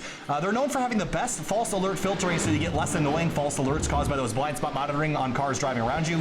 And later this year, Radenso's releasing Radenso Thea, the world's first AI-powered radar detector that plans to eliminate nearly all false alerts. Plus, we'll have an open API for creative apps such as track data and a timer for track days, which is super cool for everybody involved in grid life, SCCA racing, all that sort of stuff. And we also want to thank Lazy Rocket Vinyl. From small stickers to full vehicle liveries, Lazy Rocket Vinyl Produce specializes in die-cut vinyl and graphic design. You can visit lazyrocket.com to learn more. So 2 minutes left in warm-up here, Tom. We got your eyeballs on, because we're going to see how the invert pans out, but are we looking at the same guys we looked at in race 1, getting through the field, or are we looking at someone that's going to kind of hold position at the start of the race? These inverted races can really be unpredictable, but someone who has done a good job at getting through the inverts was Ken Halseal. He came back from, I believe, 17th on the grid at COTA to come back for a second place finish. Morale Thompson also did a really good job at Circuit of the Americas, coming back up to the field. Thinking back to Circuit of the Americas, there was, Canadian Tire Motorsports Park, there was a glitch within the service that actually did not invert most of the field. So these guys have really only seen this inverted field once, which could be a challenge, but it's a completely different challenge racing cars that are slower than you than in a normal qualifying session where you're gridded based on around cars that in front of you are faster than you. Absolutely. So taking another look at our weather again, it's been pretty constant, but how about this? Track surface, 91 degrees Fahrenheit. It's actually picked up about 20 degrees from our first races of the night. So how significant is a 20-degree difference, and will that be a big factor in the grip level here at the start? Yeah, that's pretty big. 20 degrees of track temp, and the cars will be making similar power with the ambient temperatures, what they are, but the track will have much less grip, and especially on, like we saw Ken Halseal make that mistake in the very last corner of the first race. It'll be a little bit easier to get these Caymans sliding around a little bit too much, and we've talked about the tire model when the tires are cold, how challenging they can be, but also if you have an extended slide on these tires, they don't recover very well from that, and that could present a challenge if you have a slide in turn 6, for example, and you get down to turn 7, the tire may still be lacking some grip, and that could challenge when you have this excessive temperature.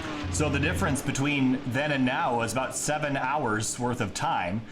So earlier was a morning race. This one will be a little bit closer to the late afternoon. So Paul Darling currently quickest in warm-up, but it's pretty much complete here. About 18 drivers set times, and about as many did not set times here in warm-up, just preparing for the second and final race of round number 3 of the Radenso Sports Car Challenge. In 2 weeks' time will be round 4. We'll be headed down to Braselton, Georgia for Road Atlanta, which is going to be an exciting race as always. A great sports car facility, a track where you, Tom, have won, and that'll be in 2 weeks, because next week we head to the first round at Summit Point for Spec MX5 Sim Racing Challenge.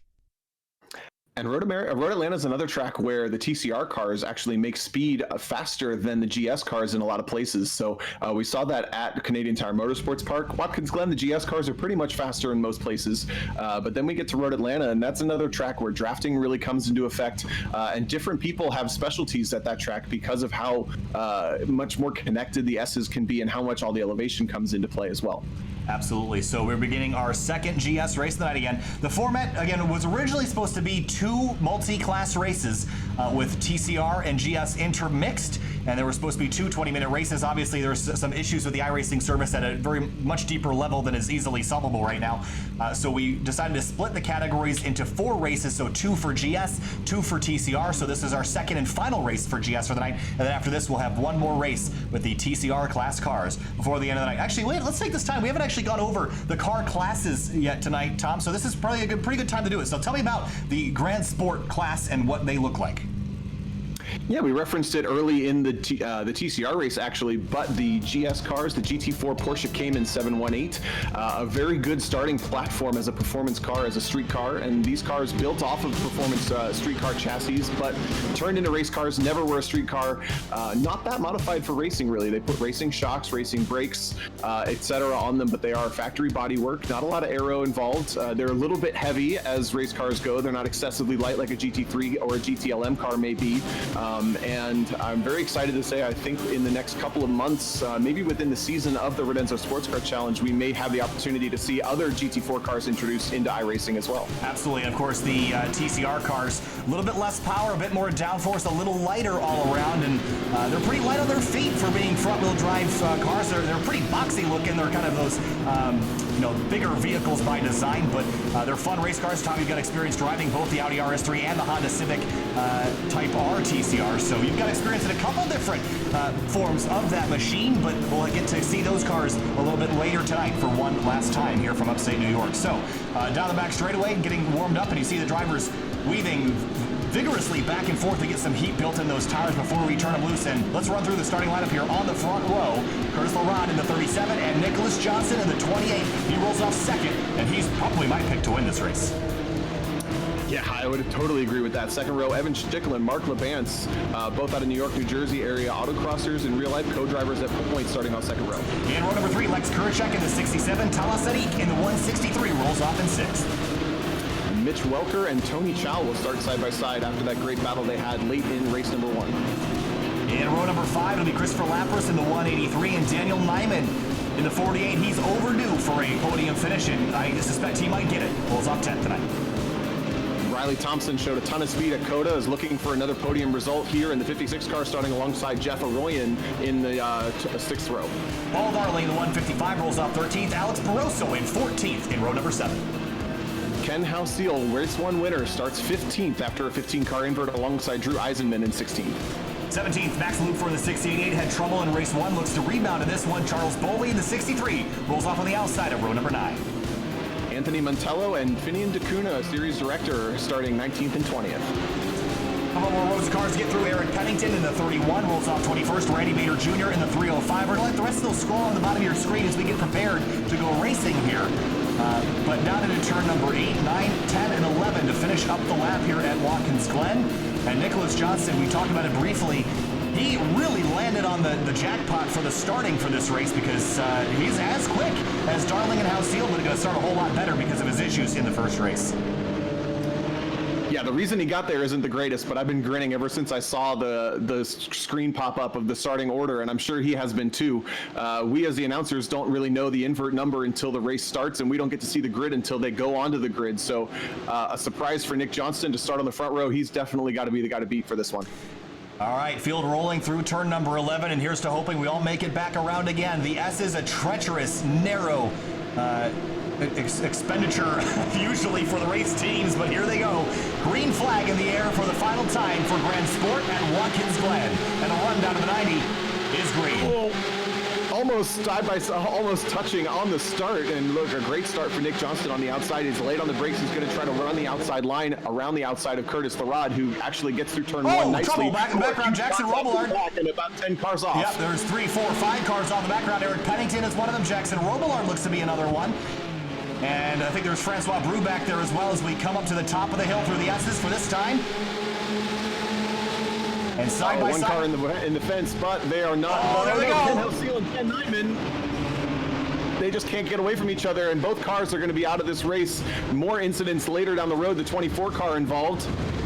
More crashing and smashing, but we're going to stay green for now. There's the caution. Caution flag is out here from Watkins Glen with a roadblock. There's Mitch Welker off, and there's a whole bunch of chaos at the top of the hill there, Tom. So we're going to get a reset and try this one again. But man, what a mess up there. Yeah, and this does, I don't actually know, maybe you will if they have a quick repair in that these cars can go into the pit lane and repair some of the damage that we just saw. But drivers like Ken Halsey, disaster. Dan Nyman, complete disaster. Nicholas Johnson, all those guys up at the front, the top 10 at least, Lapras and forward, were able to get away from that one cleanly. Yeah, let's take a look at the 10 car of Nyman, because I think he was kind of at the start of all this. He was hooked together with Ken Halsey, and this actually started in front of them. And let's take a look from up above, maybe. There's the 10 car, and there's Paul Darling on the outside, and Nyman gets in the dirt. It might have been Tony Chow actually gets loose and gets away from himself, and Dan Nyman might have had his attention on the spinning Tony Chow car and gone down into the door handles of Ken Halsey. So Halsey had done nothing wrong, and Nyman kind of lost track of where he was, gets into the 23, and I think once cars start crashing around you, your attention is really scattered, and that's what kind of ping-ponged the rest of the field. The 24 car involved. Looks like Finney DeCuna was involved. Jackson Robillard in another incident, losing his front wheel that time. Yeah, and this is unfortunate for Jackson because he was coming up the hill here, and just watch as he approaches this accident zone. The caution is still not out yet. And there's the lights right there. And then Montello pulls back across the track, and that's what gets Jackson. It's bad timing there. Yeah. Let's go back now that we've got time to go back and look at that incident in turn number 1 as well. And Jackson Robillard there. Ooh, there's so many cars involved. It's hard to kind of tell. Let's look at this in slow motion here and see if we can get a better idea of how this all starts. So there's Jackson in the middle of your screen. There's Zach Buchanan back there in the white car with the yellow stripe. And right there, I think Buchanan, who's the pink accents, looks like that car is late on the brakes, starts to dive down to the corner, is way too late on the brakes. Jackson Robillard also a little bit too deep. Those two come together first, and now they're just along for the ride. And Kurt Crum is going to get barely not get collected. Everybody behind him gets collected. Randy Bader's on the outside there. Kevin Zhu squeezing through in that. Yeah, that's nope, not going to make it either. Yeah, Rob Gagliardo in the 609 was the one that got into the side of the 98 car. Here's another look again at full speed. So the first two cars to get together, neither of them innocent in this incident. Looks like the Valvoline car number 6, Brandon Burke, one of the only cars to get through there unscathed. We'll run on board with him as he negotiates his way through this.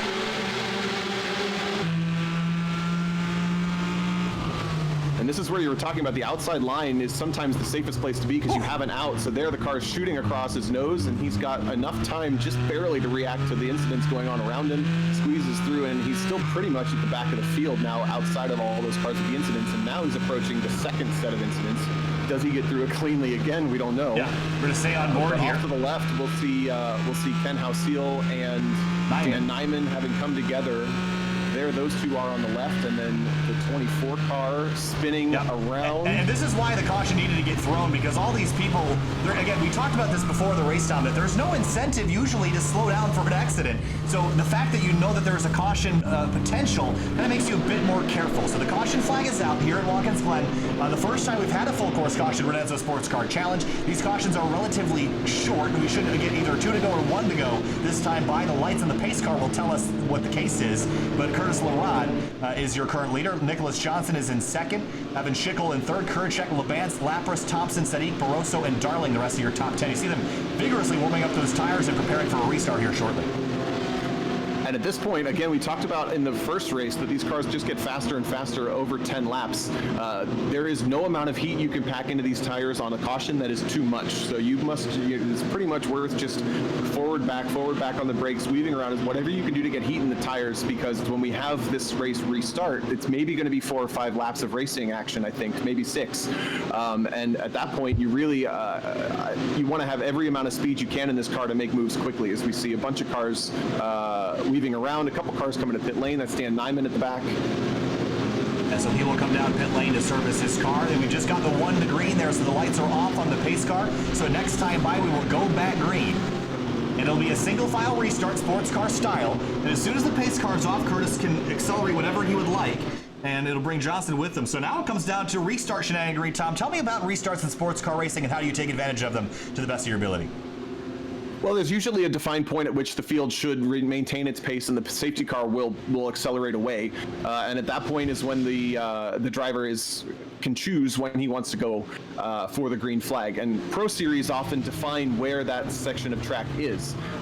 This series hasn't necessarily, because cautions are almost never in effect with this series or anywhere in iRacing sports car racing. So at some point, the safety car will go back into the pit lane, and at that point, Curtis Larod can take over the race. Now, Curtis Larod finishing 15th in the previous race, he may not have found himself in a position where he's taking a restart in iRacing before. Whether he knows to back up from the pace car or stay up on the pace car, or whether he chooses to do either of those things, remains to be seen. So we'll be coming back to the green this time by. We still have about a half a lap left to go. It's about 1:30 until we'll take the green flag again. The other interesting side effect of this, Tom, is the start of the TCR race isn't going to be adjusted because of this. So it's going to be real tight between the finish of this race and the TCR race 2 start. So we're going to have to make sure that we get there in time. But Curtis Larod in the 37 is going to lead us back down to the green. Then Johnson, Schickel, Kuracek, Labance, as we mentioned. Zach Buchanan in the 40, he started this race in 30th. He gained 15 spots by picking his way through all that carnage.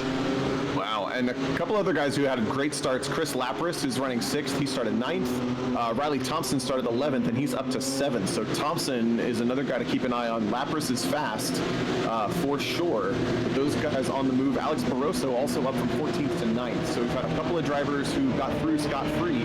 Unfortunately, Dan Nyman and Ken Hauseal, who was your race 1 winner, looks like Hauseal is all the way down in, where is he?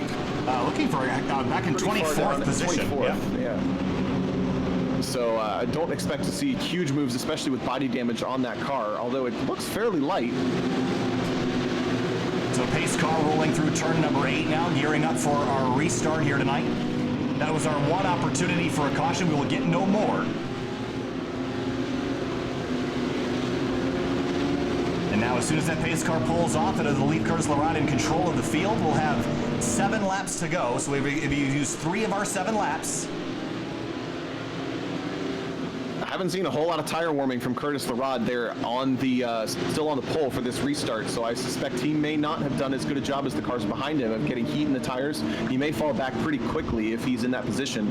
Again, eyes on the 28, the 183 of Lapras, and the 56 of Thompson are my picks in the top 10 to make big moves on this restart. Here we go. Pace car going to peel off.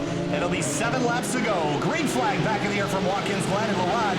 It's a restart, but not a good one. Nicholas Johnson's right on the tailpipes as they rumble down to turn 1. Flashing the lights, trying to get any amount of attention away from Larod as he dives into the corner early. He's going to run really wide off of turn 1 and come back on just in front of Johnson. Paul Darling gets a little bit of a moment coming off of turn number 1 there in the yellow car, just leaving frame. At the top of the hill now for the lead. Johnson closing in Larod. I think we're going to have a pass away to the inside. He makes space on the inside lane, going to rumble down to the bus stop. Oh, no. We got another big incident in the uphill S's, but we'll cut to that in a second. It looks like side-by-side for the lead still. Oh, there's more trouble. Johnston is going to effectively over-under. They're side-by-side now through the exit, and Johnston's going to sweep this one. I think he'll be able to get it, as he's going to now have the inside line. Whoa, Rod pushes deep, and Johnston gives him just the space he needs, but yes, is able to complete the pass and will go to the lead. Anyone's going to have a really hard time getting back to him if he can put his head down and start putting good laps in. Thompson also making more moves. The orange car sitting about 7th on track, or 6th on track now as he is attacking Evan Schickel, and they're side by side. That's Lapras has made big moves in the 183 car, up passing the 67 of Lex Kuracek. Started in 9th. He's made 5 spots forward. You mentioned the trouble under the S's. It took out a couple cars. We're going to stay focused on the front, though. There's Riley Thompson taking advantage of Lapras, and also might take a look at stab at Lex Kuracek. Not a train, not there in time. Darling, thick traffic that he's going to work through now. And Alex Barroso is right with him, so those guys that were the factors in race number 1 are making moves, and whoever gets there first will have the advantage because then they can start building that gap. But Lapras doing a great job getting up a couple positions, and Riley Thompson doing even better to pass Lapras in all of that action, and those two have the opportunity to get up onto the podium and work their way towards your new leader, Nicholas Johnston. Oh, really busy right now around 12th spot. Here is the 40 car of Zach Buchanan. We told you started in 30th. He's up to 13th position now and working right behind Martin LeMans. In front of them, there's Evan Schickel, and how about Paul Darling on the inside of Talas Sadiq? That's for 6th. Sadiq's running really wide. I think Darling and Barroso are both going to get around him on this run. It's going to have to go just a little bit wide. No slots back in between the two of them, so that has broken Barroso's progress just a little bit. Thompson has gotten around Kuracek, and so has Lapras. So those two both going to focus forward on catching Curtis the Rod, but every moment that they're not catching Curtis the Rod and not passing him, Nicholas Johnston is extending that 1 second lead more and more. Through the bus stop now for the 5th time this race, and bumping over the curbs. And nice and orderly this time through. But Johnston now has an 8/10 of a second lead. Zach Buchanan around the outside of LeMans. He's going to push way wide in the carousel. Kurt Crum is stuck with it, even though he was that last car to escape the lap 1, turn 1 incident, and it looks like he got through the S's as well. So the 87 hanging into the top 15, just barely trying to come through the field with Buchanan. Now they're going to try to split the difference here with the, deep on the brakes is the 40 and a block by the 92 as they head down in. And LeMans is going to move to driver's left. Buchanan will go on by. That's for 11th. Those Project 2 guys love the flashers. Now they're going to go 3 wide towards the heel of the boot. Does the 87 go with him? No. The 40 is going to get, no, he looks back to the middle. No room there at all. And LeMans is going to get hung out to dry a little bit in turn number 8. Buchanan runs wide and allows the 87 to come up alongside. Again, this is only the battle for 11th place. But these drivers on speed are merited well up into the top 10 if it was qualifying. Absolutely. And meanwhile, for 2nd place, it's getting really heated between LaRod and Riley Thompson. So let's cut there. Thompson now 3/10 back, and he's going to have a run onto the front straight. This is a huge pass for Thompson. If he can complete this, he can have a run. And Johnson, 5 laps to go. Yeah, you saw a huge push for LaRod, a ton of steering angle as he was exiting turn number 11. So that car not happy yet, and that may be down to him not warming the tires on the caution. Oh, check up down in turn 1. Talas Sadiq, 163 into the back of Kuracek. And Barroso is going to slot in between the two of them. That's a high-risk spot to be, and Max Lupfer has had a great charge to be in this battle, too. Those 5 cars streaming through. Now, Max Lupfer started this race in 17th. He's gained 9 spots up to 8th place. So Johnston leads the way right now by just over 1.5 seconds. Thompson trying to close that gap down. There's all sorts of battles. Darling in 5th spot now behind him. Look at Lupfer in the middle of this fight for ultimately 6th place. Yeah, it's a massive stream of cars right there. And the guys to watch in this one, the guys that were at the front, is the 15, the white and blue car in the front of the frame. That is Barroso. He has the pace to move forward, as does, I believe, Crum was up there a little bit as well. And he's sitting in the 11th spot in the blue and white car with the orange mirrors a couple positions back.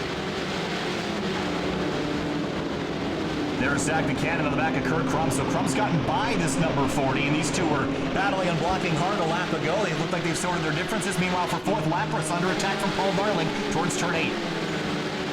Darling's been really fast at every track we've gone to in this Porsche Cayman. It really suits him well. And now look at that, Barroso's going to go through, and that's going to clear him of this big battle, this huge stream of cars. He's cleared it finally and can set his sights onto Lapras. Now, Darling, Lapras, and Barroso are all very similar speed, very fast in these 3 cars, but they've got the roadblock of Curtis the Rod to all negotiate when they get to the back of that number 37, who's already fallen into the grasps of Darling. Johnson leads the way. It's 1.9 seconds. His lap time last time by was 156.0. That was his best lap. It was a 155.8 for Riley Thompson. How about a 156.2 for Paul Darling, who's looking for 3rd on LaRod down in turn 1. He's going to get it. He's going to be able to even track out normally. So now Lapras gets delayed because the rod has slotted himself between these two. Now Darling up onto the podium. So Johnston, Thompson, and Darling are the top three. Look at this, a risky move for Crum around the outside of Evan Schickel in the riskiest spot on the track. Keeps it out of the guardrail, but has to give up the attack as this field is starting to spread out just a tiny little bit, but not much, really. And in the background, you see a couple cars throwing some blocks there. I think I see there's the 10 of Daniel Nyman back there, but through the bus stop again, working lap number 7 of 10. Ooh, a moment for Max Lupfer exiting the bus stop, but he's gotten around Lex Kuracek, who was at the front of this train a lap ago, and now Evan Schickel is trying to go with him in the 33 car. So Lupfer has cleared himself of that. He's got the big 3 on the side of his car, but he's actually car number 283, or 688, I should say. Real tight between Kuracek and Schickel at the exit of turn 6. They somehow don't touch, and now they're going to run side by side down to turn 7, the toe of the boot. Well, Buchanan shows the nose on Crum. He's super tight now. Schickel looking on the wrong side, and this is going to be a big move for Kurt Crum. If he can get by both of these guys in one move, I think he's going to do it. Look at the 87 up the inside of both the 33 and the 67. Gets it done, and Buchanan's trying to go with him. A touch between Crum and Kuracek. Bit of a nudge, bit of a push. He's through, and Buchanan will take advantage of it, put himself inside the top 10. And now Schickel tries to go the long way around, but he's going to have to tuck back up underneath and still stuck behind the 67. How about Murad and Lapras side by side for 4th through turn 10? Man, and Barroso got there quick too. So the 15 car is now trying to get around the 37 as well. And now this is the battle for 5th. The 37 of Murad started on pole, and he's doing a great job of not falling back too far. But again, the pace of the 37 is probably not up there with the rest of the cars around him just yet. 3 laps to go for the leader, Johnston. 1.6 seconds out of Thompson. Thompson is closing and closing fast. Barroso to the inside of the 37 on quarter exit of turn 1 to be a drag race to the S's, and that drag race, Barroso will win. Yeah, he's got the line. He's going to easily come across the nose of the 37, who has now fallen outside of the top 5. Max Lupfer is the next car that will encounter him. And Kurt Crum, Zach Buchanan, both sitting 8th and 9th. Those 2 cars on the move in a big way, as all the leaders have, as they've separated out, kind of as they've worked their way through the field. Into the bus stop, lap 8 of 10 at the back. Look at Zach Buchanan clinging onto the back of these guys. They're all going to be trying to get around Curtis Barad as fast as they possibly can.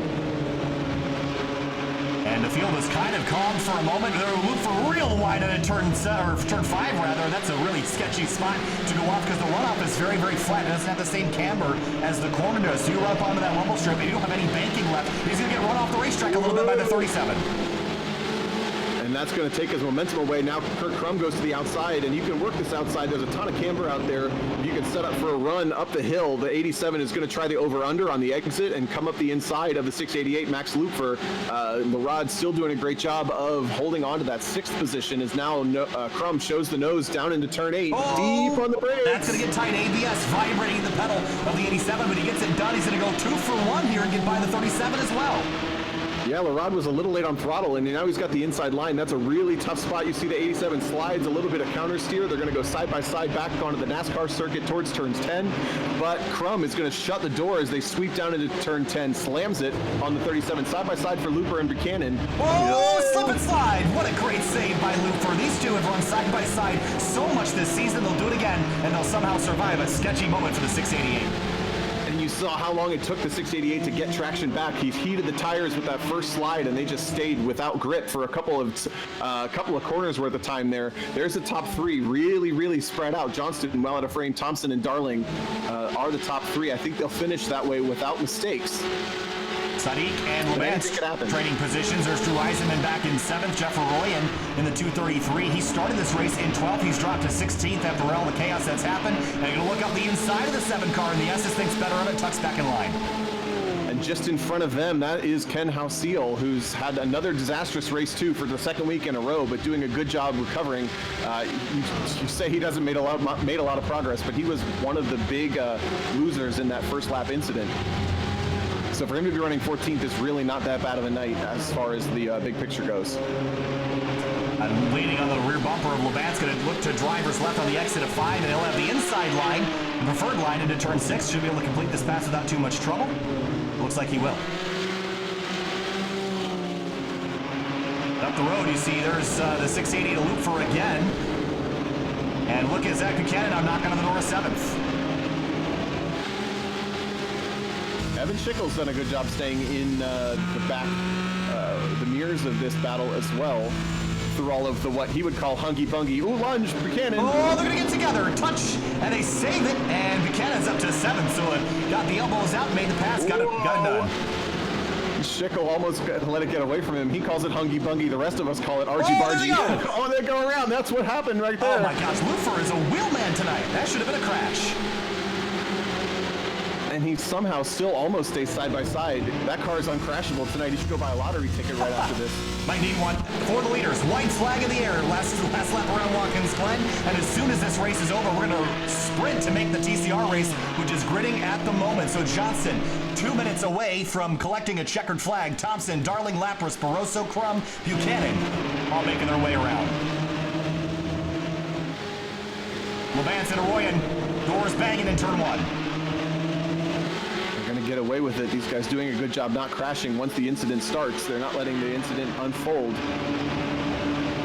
And this is only the battle for 15th between these two. 14th and 15th on screen. Ken Housefield just flashes out of frame. He's in 13th now and may have the opportunity on this final lap to attack Tala Sadiq just in front, especially if Sadiq and Kurachek, who are 11th and 12th, get together. Look at Eisenman. Up the inside of the bus stop. That's a big lunge down there. They're going to touch and they're going to crash. Off goes Levance. Into the wall. Oh, another car. That's Rob Gagliardo smashes the fence as well.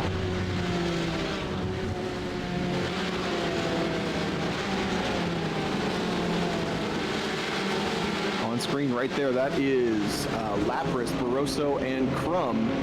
That is 4th, 5th, and 6th. So these guys podium well without of reach, but the battle for 4th, 5th, and 6th is not done yet. Curtis the Rod hangs on to 8th right now. Gonna get racy down here into turn 8 though.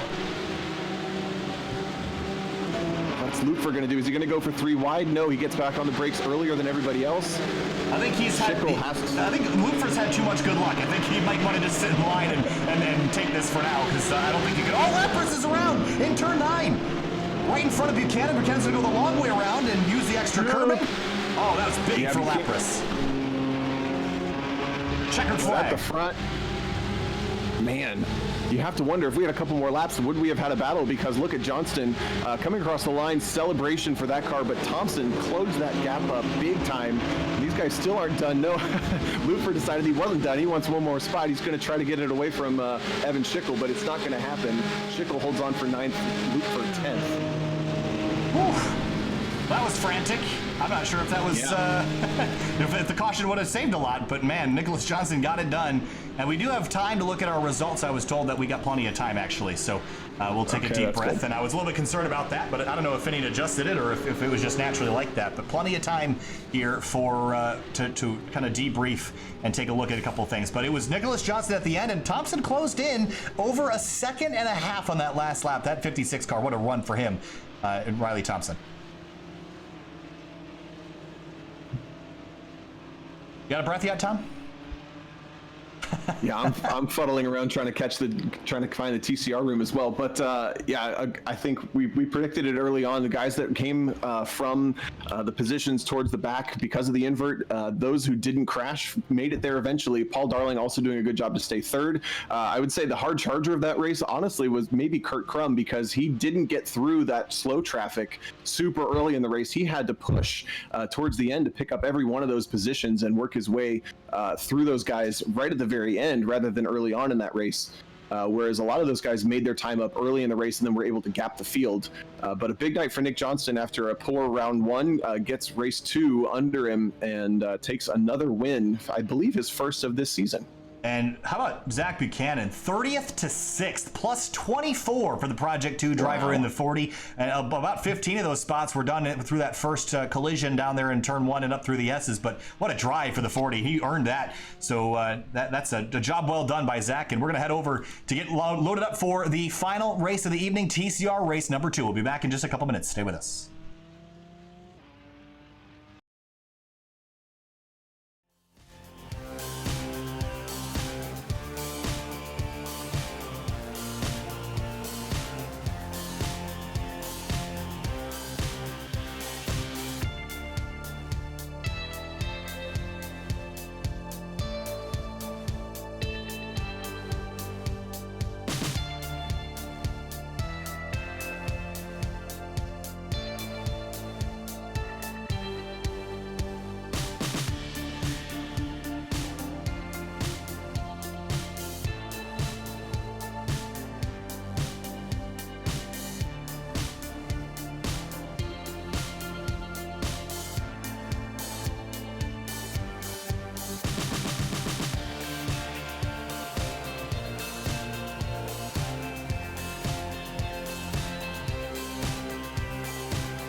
It's time for the last race of the evening for round 3 of the Radenso Sports Car Challenge, TCR race number 2.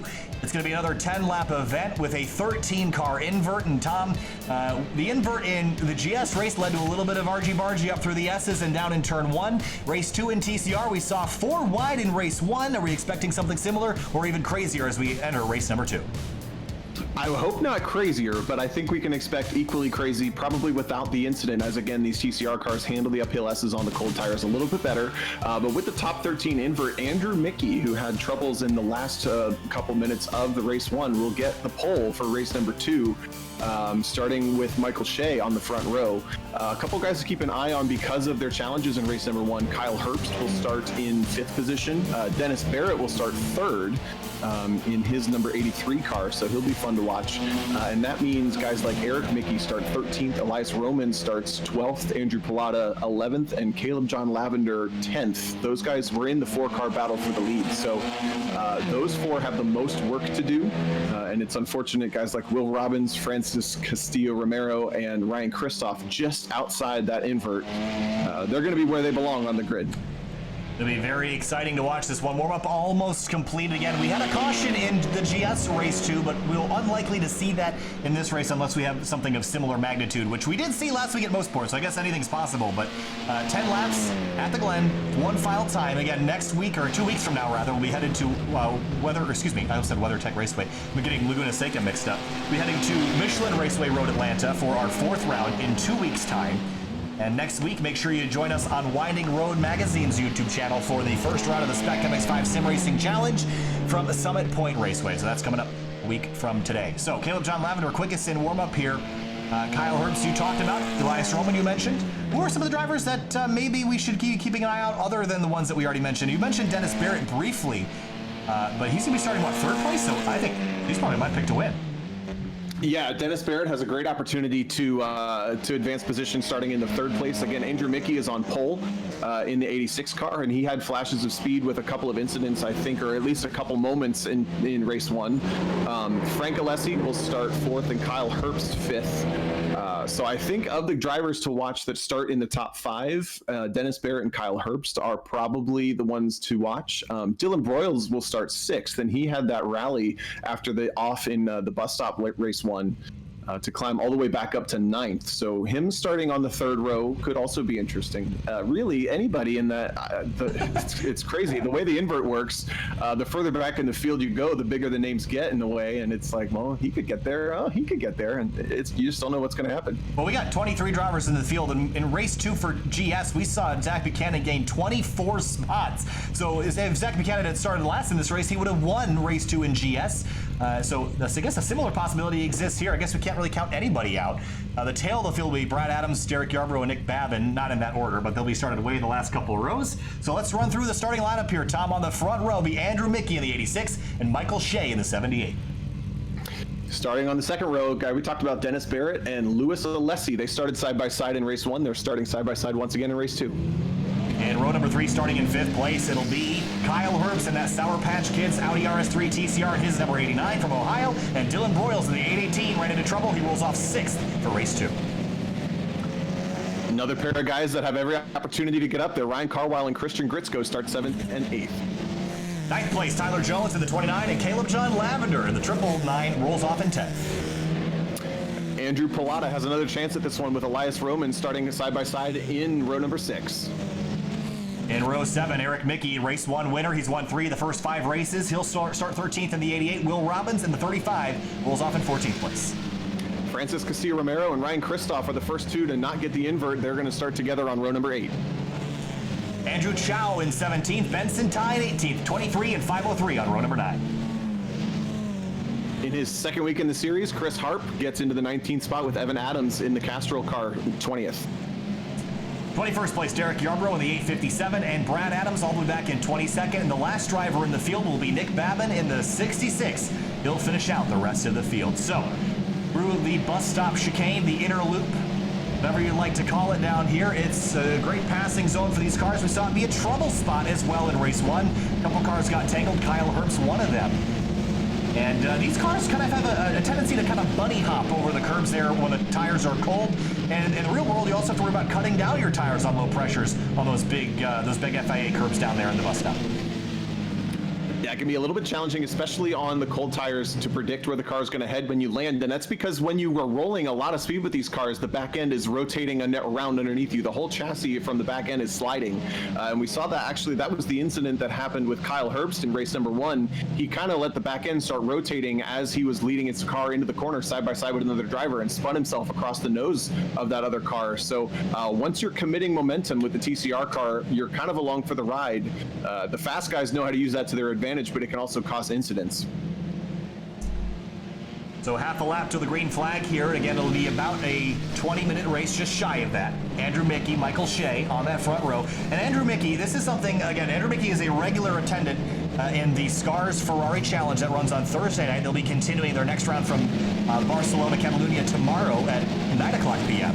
Andrew Mickey is really, really good at driving defensively, and I think this is a great opportunity for him to maybe even steal a win, because he has pace in this car. I think he just needed a good starting position. He will have that for race 2. Michael Shea, we've talked about, Dennis Barrett, Louis Alessi in a beautiful number 43 car. That is an excellent livery that he's got on that machine. And he'll roll off on the outside lane, which I said earlier, Tom, I like to be in that outside lane to avoid trouble in turn 1 at Watkins Glen. Yeah, and real quick, starting at the back, if anybody's got the chance to come back up through the field, it's Brad Adams. He did it last week, and he may be able to do it again, especially if that 21 car stays clean through the S's. Brad Adams is a heck of a racer. He may be able to get up to the top 10 or higher.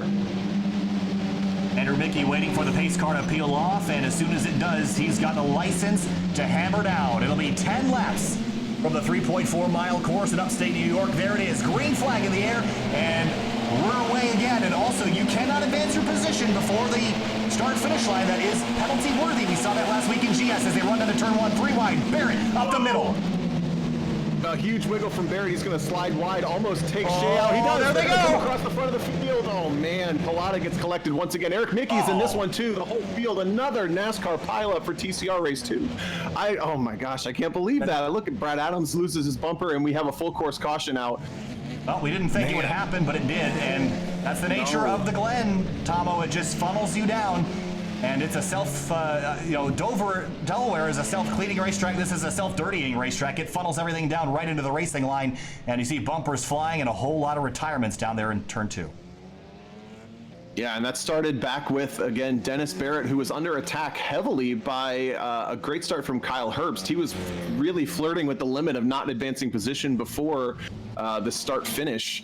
So as we take a look back, it starts between the green and yellow Sour Patch Kids car and the plaid car were side by side, and then as the plaid car came across into the Wawa car of Michael Shea, they got together, and the whole field has nowhere to go.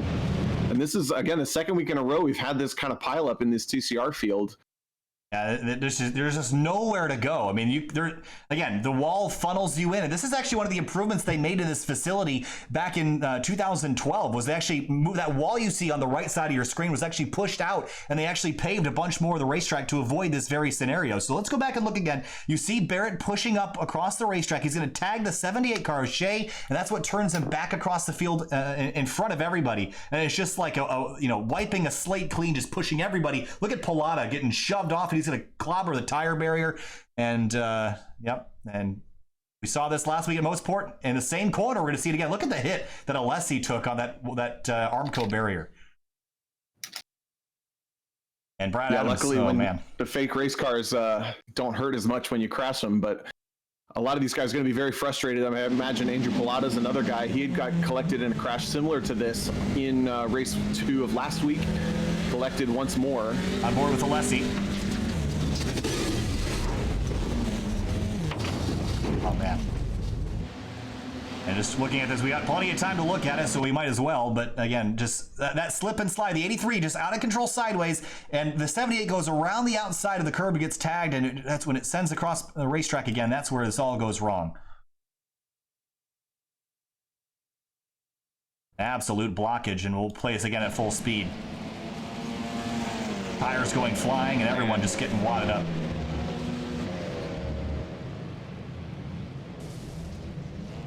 One of the first cars to escape that looks like was the 88 of Mickey. so he might actually be. Oh no, he was well into it. Yeah, but watch, he escapes it pretty quick. Look at this. He tacks her up and dumps her and gets it rolling in a way that, honestly, starting back in 13th, he may not come out much further back than he started with this one. Well, he's on pit lane right now. A bunch of cars in pit lane getting their quick repairs done. Yeah, well, there's no, they got to repair it the old-fashioned way. No quick repairs here, and they're taking their time.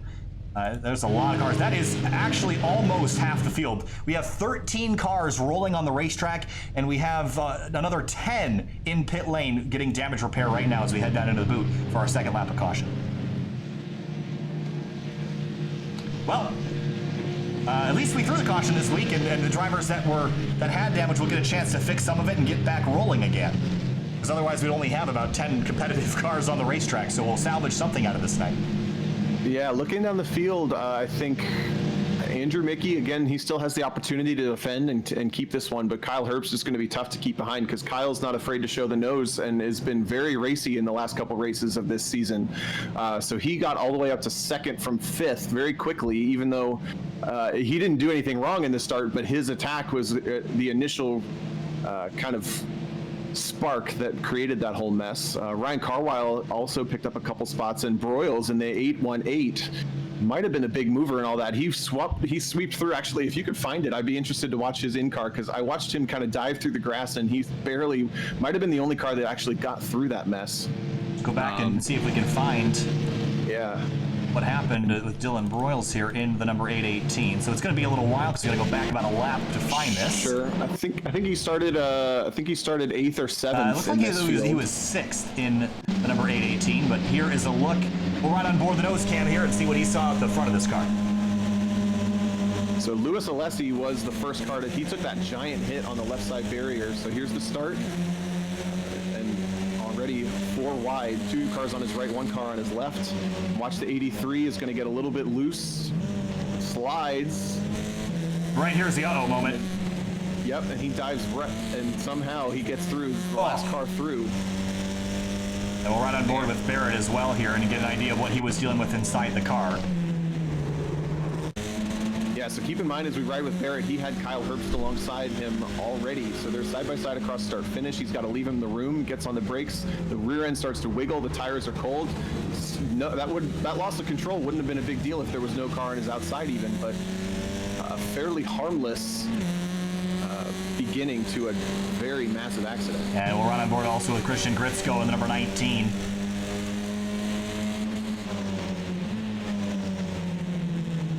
And he goes wide already to kind of avoid this. You see up the road, they get together, and you think you're going to be clear. They spin back across the track, and he gets the 29 of Tyler Jones. And wow, that was 2, 3, 4 hits that he took. Yeah. That's got to hurt. And ironically, if he hadn't tried so hard to get back on track, which is what you're supposed to do, he may have avoided that one, but he was making his way, maybe unbeknownst to him, straight back into the battle. And didn't make it out. That Armco is not soft. I know you've had an experience with at least the tire barrier down in the toe of the boot with a flat tire, but the Armco is not a fun thing to hit, and that's unprotected barrier out there. So that was certainly. We're glad we're in the sim environment tonight. Yeah, for sure. A little bit of tire warming going on at the front, and again, you kind of want the rear tires up just a little bit to make the car trustworthy, but these cars do deal with a fair amount of tire degradation over a run, even only a 10-lap race, which I believe we'll see about 6 laps of green flag running when we get the green flag this time by. So you don't want to overheat the tires on a caution, unlike the Cayman, where in the GS race before, it's not possible to gain too much heat on a caution lap. In the TCR car, you kind of want to delay that tire build just a little bit. Well, the TCR car, your battle is more with the rear tire temps than the fronts. I mean, because that's really what's sliding around. So it's very difficult to heat up the rear tires in a race car because usually you're weaving back and forth. All that load is on the fronts. So how do you get those rear tires warmed up? Is it just weaving back and forth and letting them come up to 10 slowly, or is there something you can do? Maybe slide the rear end around a lot. What's the best strategy to get those rears warmed? It's really acceleration and braking, because you're building the temperatures from the brakes out, and that kind of pressure on the tire, stopping and starting, along with the heat dissipating from the brake into the rim and into the tire. Just that ambient heat helps more than anything else. And braking really forces the tire into the ground in a more effective way that builds heat faster than weaving around does. If you see the weaving in real life especially, that tends to be more to get the marbles off of a tire. But coming to the green this time, we got 3 corners to the green. I think cars to watch: Kyle Herbst, and I've got really close eyes also on Caleb John Lavender, who made his way up to 6th. Andrew Pilata, if that car's not too damaged in the 14, is 7th. The rest of these guys are going to have some very anxious drivers coming from outside the top 5 and outside the top 10 to deal with. Yeah, Kyle Herbst, I think, is in a great position. He's been one of the quickest drivers every week and sits 2nd for the restart. Caleb John Lavender that you mentioned, Pilata, still 7th. And I wonder how much damage that 14 car has, because he got banged up pretty good. That's quite a bit of damage. I'm not sure that car will be super competitive, but we're about to find out. We'll try this again. It'll be lap number 4 for the restart here at Watkins Glen Radenso Sports Car Challenge, round number 3. Green flag back in the air. Andrew Mickey's going to lead us back, and already slicing and dicing. That's the very late green flag for the field, and Mickey kept him slow all the way to it. Look at Carwile going for the attack on Herbst, and Herbst just going to shut the door.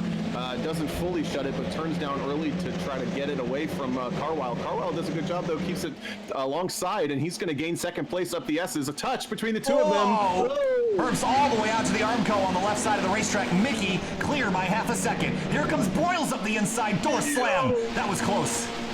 Yeah, Broyles thought about it, and they were touching, bump drafting all the way up through there. He's attacking for 3rd now in the bright green car. They're side by side with the Sour Patch car of Kyle Herbst. Thinks better of it, hopefully.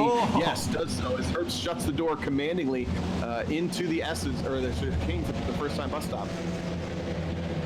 So we're all good move from Carwile to get back to 2nd. Go ahead. Yeah, all single filed out. Now there's Pilata in the 14 all over the back of Caleb John Lavender. But you mentioned Kyle Herbst falling to 3rd. Carwile takes advantage of it to 2nd. But can Andrew Mickey run away? He's lost 2/10 of that lead that he gained in the S's through the bus stop. So we'll see if he can hang on. But it's going to be hard with all these fast drivers behind him. Yeah, Lavender and Pilata also getting around Barrett at the back of your frame there, that 7-car train. So they're both up 1 spot as well. And Carwile led every single lap but the one that mattered at Coda. Race 2, I should say. So that 71 car due for a podium. He actually went from 1st to 4th. Here he comes. He's now looking for the lead. To the inside of the leader, backs out, thinks better of it. And Kyle Herbst now with a run. Can he do anything with the 71? It's going to be a at least 4-way battle for the lead. Carwile to driver's right, but not really a pass out there. Pretty tricky. Yeah, Carwile's attack put Mickey a little bit late through turn number 8 and actually allowed Carwile to come back at him just like this. They're going to go side by side into turn number 10. It's going to bottle up the whole field doing this. Can Mickey keep it on track? There's no contact between the two of them. He's off in the dirt. No, he doesn't. Keep it on track. Yeah, that's easy to do, especially with the cold tires. Going to drop all the way down to 5th now in front of Pilata. So Ryan Carwile to the lead here, working lap number 5 of 10. In the back right, you see Pilata out of line with that damaged car. Herbst poking the nose out, might have a run into turn 1. And look who's coming as well. Lavender up to 4th. A huge slide for Broyles. Gets away with it this time, but loses a little bit of momentum. Just put your foot down and let the front end pull you back out of it. But look at that. It allows Lavender to come right up on him and through into the S's. Going to close the door now. The front 2 getting away just a little bit. Is Pilata pushing Carwile potentially? Maybe just a little bit. Here comes Herbst to driver's left down the back straight. Side by side, run to the bus stop. And do you back out? And this is how Herbst took himself out of race number 1, trying to sweep around the outside, but does it cleanly this time. Gets behind in the... Whoa, he's going to go off almost all the way. That was barely clean for Herbst, and now Carwile's got the outside, which you can hold, but maybe not on this cold a tire. Lavender super tight on the rear quarter of the 71 car, who's coming back at Herbst now for the lead. Down into turn 6. Oh, Herbst drove deep in the corner. Can he keep it to the apex? Not quite. The 71 a little bit tighter to the rumble strip on the inside. Battle for the lead. It's a 6-car fight. Make it 7, as it looks like Dennis Barrett's attached himself to the back of the group. A lot of slide on the way in. Carwile gets a touch from Lavender and puts him into the inside curve. The car is going to bounce around just a little bit, and he's going to lose all that momentum. Now he's back behind Pilata, who's up to 5th somehow with that big damage on that race car. And as long as he's in these kind of battles and drafts, he's going to be mostly okay. Whoa, Mickey had a big slide on the way into turn number 8. He's struggling with that corner 2 laps in a row now, and Pilata going to get around him as well. And he'll slot back into 5th. Pilata to 4th. Behind him, there's Eric Mickey in the 88. Was in that big wreck at the start of the race. Started 13th. He's up to 9th. He'll still salvage a pretty decent day if he continues. Carwile now back to 5th. Mickey side by side through turn 10. And up in the front, it's Herbst and Lavender. Nose to tail, half a second between them. Carwile on driver's left. And there's Dennis Barrett protecting from Francis Castillo-Romero as they exit 11. Yeah, Romero gave him the push all the way through turn number 11, and Barrett had to keep his foot in it or else that car was going around, and now they're still side by side with one another. This has allowed Eric Mickey to try to come back on these two as Carwile is dropping fast in that 71 car back from the lead pack into this second pack. And both the Mickey brothers in here as well. There's Castillo Romero on the outside of Dennis Barrett. Or excuse me, that's Andrew Chow, and oh, it is Dennis Barrett right in front of them. And the 83, Eric Mickey right behind. They run down the back straight for the lead. Here comes Kyle Herbst. He's going to protect on the inside, and John Lavender on the outside backs out before the bus stop. And they do a good job to get single file before, oh no! Tyler Jones and Andrew Chow, 23 and 29. Trouble in the bus stop for those two. Back up towards the front. For second place, it's a battle. John Lavender and now Broyles back in the fight, half a second back from the Sour Patch Kids car. And these four were smart to go single file through the bus stop this time, whether they meant to or not. It's allowed them to break away from the rest of the chaos behind them, starting with Andrew Mickey and back. Dennis Barrett recovering from a less than ideal restart. Still, that car sliding around a lot. The 83 is struggling for grip, especially on the back end of that car. I bet that car's really, really fast after about 5, 6, 7 laps, but he's struggling right now. And Kyle Herbst is not out of the woods yet. John Lavender seems to be a lot better through this final sector of the course. And take a look at our sector times here and see what the case is. So sector 2 for Herbst was a 47.2. For John Lavender, 47.6. So a little slower through the middle sector.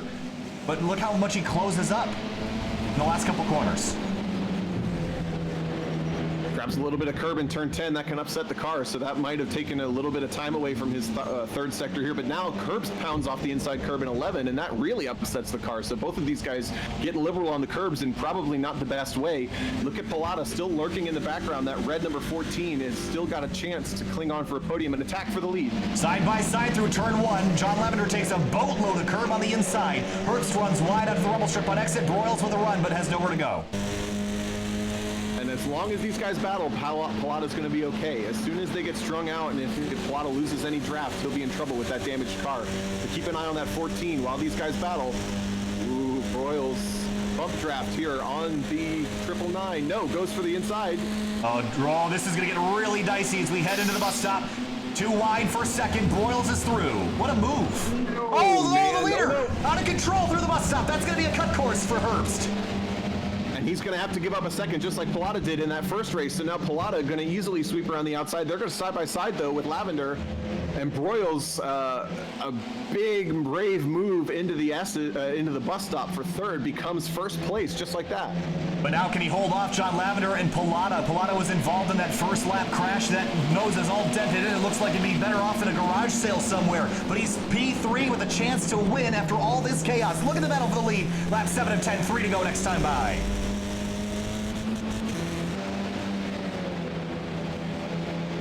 Now Pilata has to worry about, he was at the back of this battle for a long time, but now he's got an attack from the back with Herbst, who's going to be reeling from that, fuming from that, whatever happened, probably caught the curb just wrong and put him off through the grass. And that's the downside of dealing with the programming of a video game like this. When you go through the grass out of control, you're not gaining time, but it doesn't care. You've gone through where it says is not allowed to go, and Herbst actually managed to not give up too much more than that cut penalty got him. Brian Carwile and Andrew Mickey, that got really dicey there for a moment in turn 10. Dennis Barrett swings back to driver's left to arc for turn 11. And Carwile's back through to P5 for the lead. Here they go. Side by side, Broyles and Lavender to the run down to the 90. Lavender's going to get this one pretty easily as long as he closes the door. Whoa! Broyles turns in early and almost gets down to the door. And that's where the rear end rotating, if you do it too early, the momentum just takes you on a ride. And through goes John Lavender to the lead. Up to second. Now Pilata to second. Broyles now fighting off third from Kyle Herbst.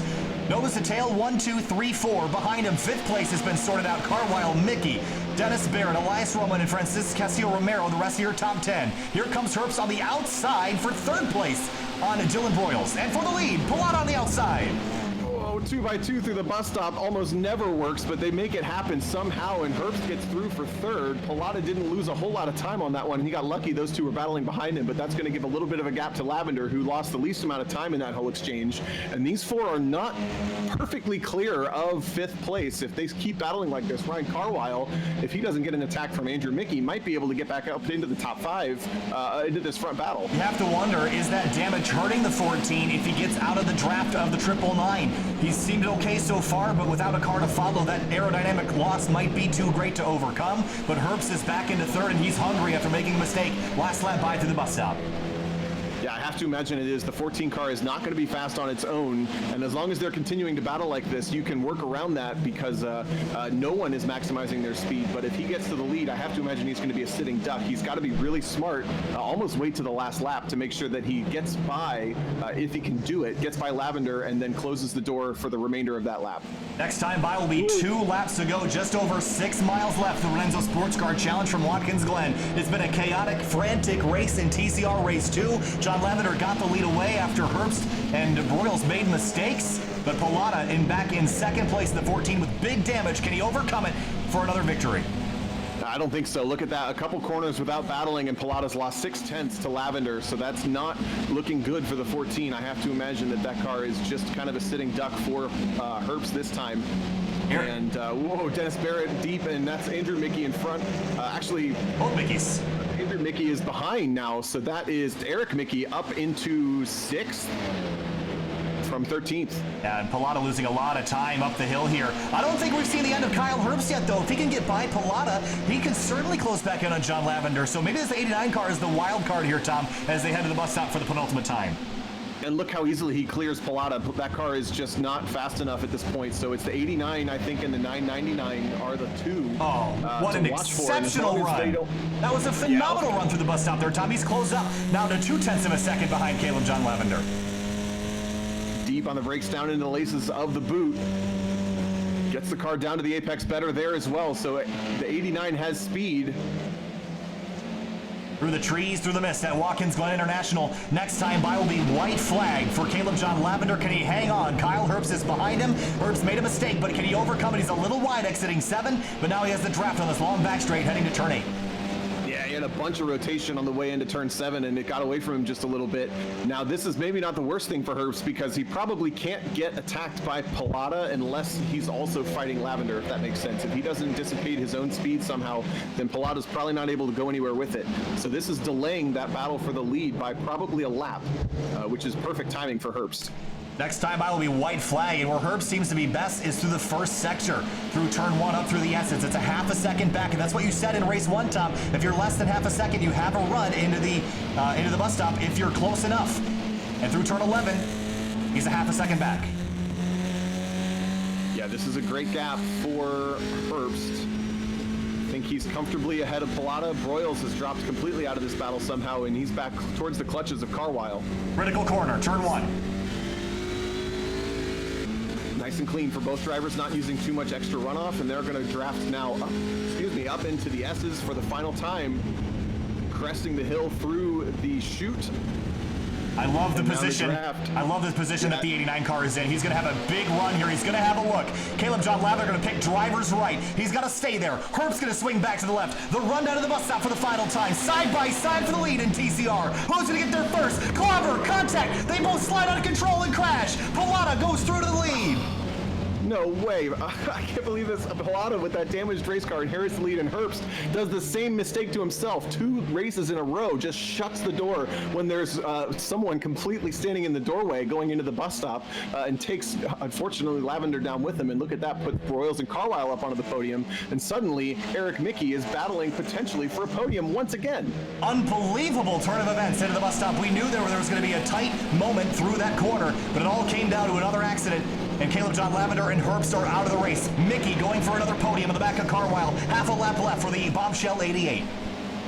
And he's got the same problem Pilata had. He's got so much damage on that car. He's going to need some more help from those guys at the front to get through. He's not going to be able to do it on his own, I don't think. So can Carwile complete this race without a mistake is the big question. The 88 is going to hope so. or I hope that he can't, I should say. But look at Pilata just now has a cruise back, a couple corners to go, and the first win on the season potentially for the 14. Andrew Pilata from the junkyard to victory lane. It was a crazy turn of events in the bus stop for the final time. Pilata made it through as the 2 leaders tangled. And for Pilata, he'll wrestle a mangled race car.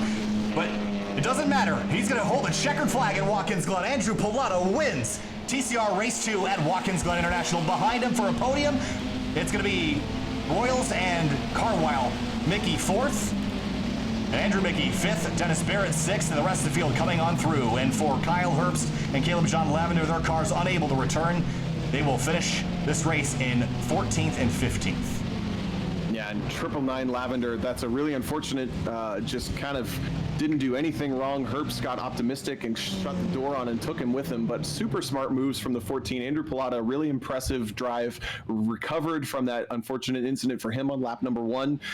He wasn't able to do it last week at CTMP, but gets it done this week from what was looking like it wasn't going to go anywhere. The 14 takes the win. What a crazy race. Dylan Broyles in second. How about that? He made a couple of mistakes, but managed to keep it on the podium. And of course, Caleb John Lavender and Kyle Herbst, we are going to go back and look at that contact before the end of the broadcast here, so stay with us. We'll look back in just a moment. And a lot of cars from 18th on back to 23rd all crashed out after that first lap incident down in turn number 2. So let's go back and take a look here, Tom, at that incident that we saw again. This is the second time tonight that we've seen that 89 car get tangled in this sort of collision. And one has to wonder, Tom, you fool me once, shame on you, fool me twice. That's 2 in one night for the 89 to do that same thing. Yeah, and if you go back just a little bit further, you can see the rotation that these cars use on the way into the corner here. He gets the run up along the outside, but as soon as he hits the brakes, he's going to yank the car to the right, and the rear end starts to rotate, and that's the way you drive fast in these cars on your own. But watch this. Brake and turn in almost simultaneously. The momentum is now away from him. He has no control and just comes down across the nose of the 999, and he takes a hard impact onto the wall there. So the incident happened a couple car lengths before the contact happened, really, because once Kyle Herbst put that input into the car is now just on a trajectory of its own. Right here. He's basically driving as if, the 999 isn't there. Yeah, and you can already see, we're going to look at this even slower now, coming into the corner here, you can expect the driver to take the curb. I think that's a natural part of running Watkins Glen through the bus stop here, but you got to leave him at least a little bit of racetrack left, and he's going to have his right side tires over the inside of this line here, or aiming for that at least right there. Right side tires are over the yellow line, so the 999 still has overlap, but no racetrack to work with. So that's on the 89 there, but that's the second time tonight that he's gotten tangled in a very similar incident. Yeah, and that was, we'll never know the trajectory of the 999 with that kind of pace. They might not have made the second part of that corner if they had made the first part. I don't know that either of them would have made the second part of that corner. That was kind of a last lap desperation from both. You don't want to be the guy that backs out of it at that point and takes the loss, but at some point you got to know that physics takes over and it's not going to work. It happens in that part of the track more often than you'd imagine, actually, that kind of incident at some point through the bus stop. Now one last look at or not, I just skipped ahead to the results here. Wrong button, I'm not going to go bother to look back, but Pilata, Broyles, Carwile, your podium finishers. A crazy night of action here from Watkins Glen International. We're going to be right back. We're going to talk to a couple drivers before we're done here tonight. Well, stay with us. We'll be right back.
Welcome back live to SYM TV and the Radenso Sports Car Challenge. We're here now with Andrew Pilata in the number 14 car. Andrew, that first lap, you were all torn up in the tire barrier on the inside, and through trials and tribulations and dodging cars and coming through the bus stop with the leaders tangling, managed to win that race. What a race for you, and walk us through your night.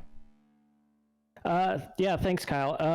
Yeah, I think the biggest thing with race 2 is really just surviving it. So I was pretty convinced that as long as I could hold on to third, I'd be pretty happy, especially after getting the cut penalty in the first race. But yeah, man, it was.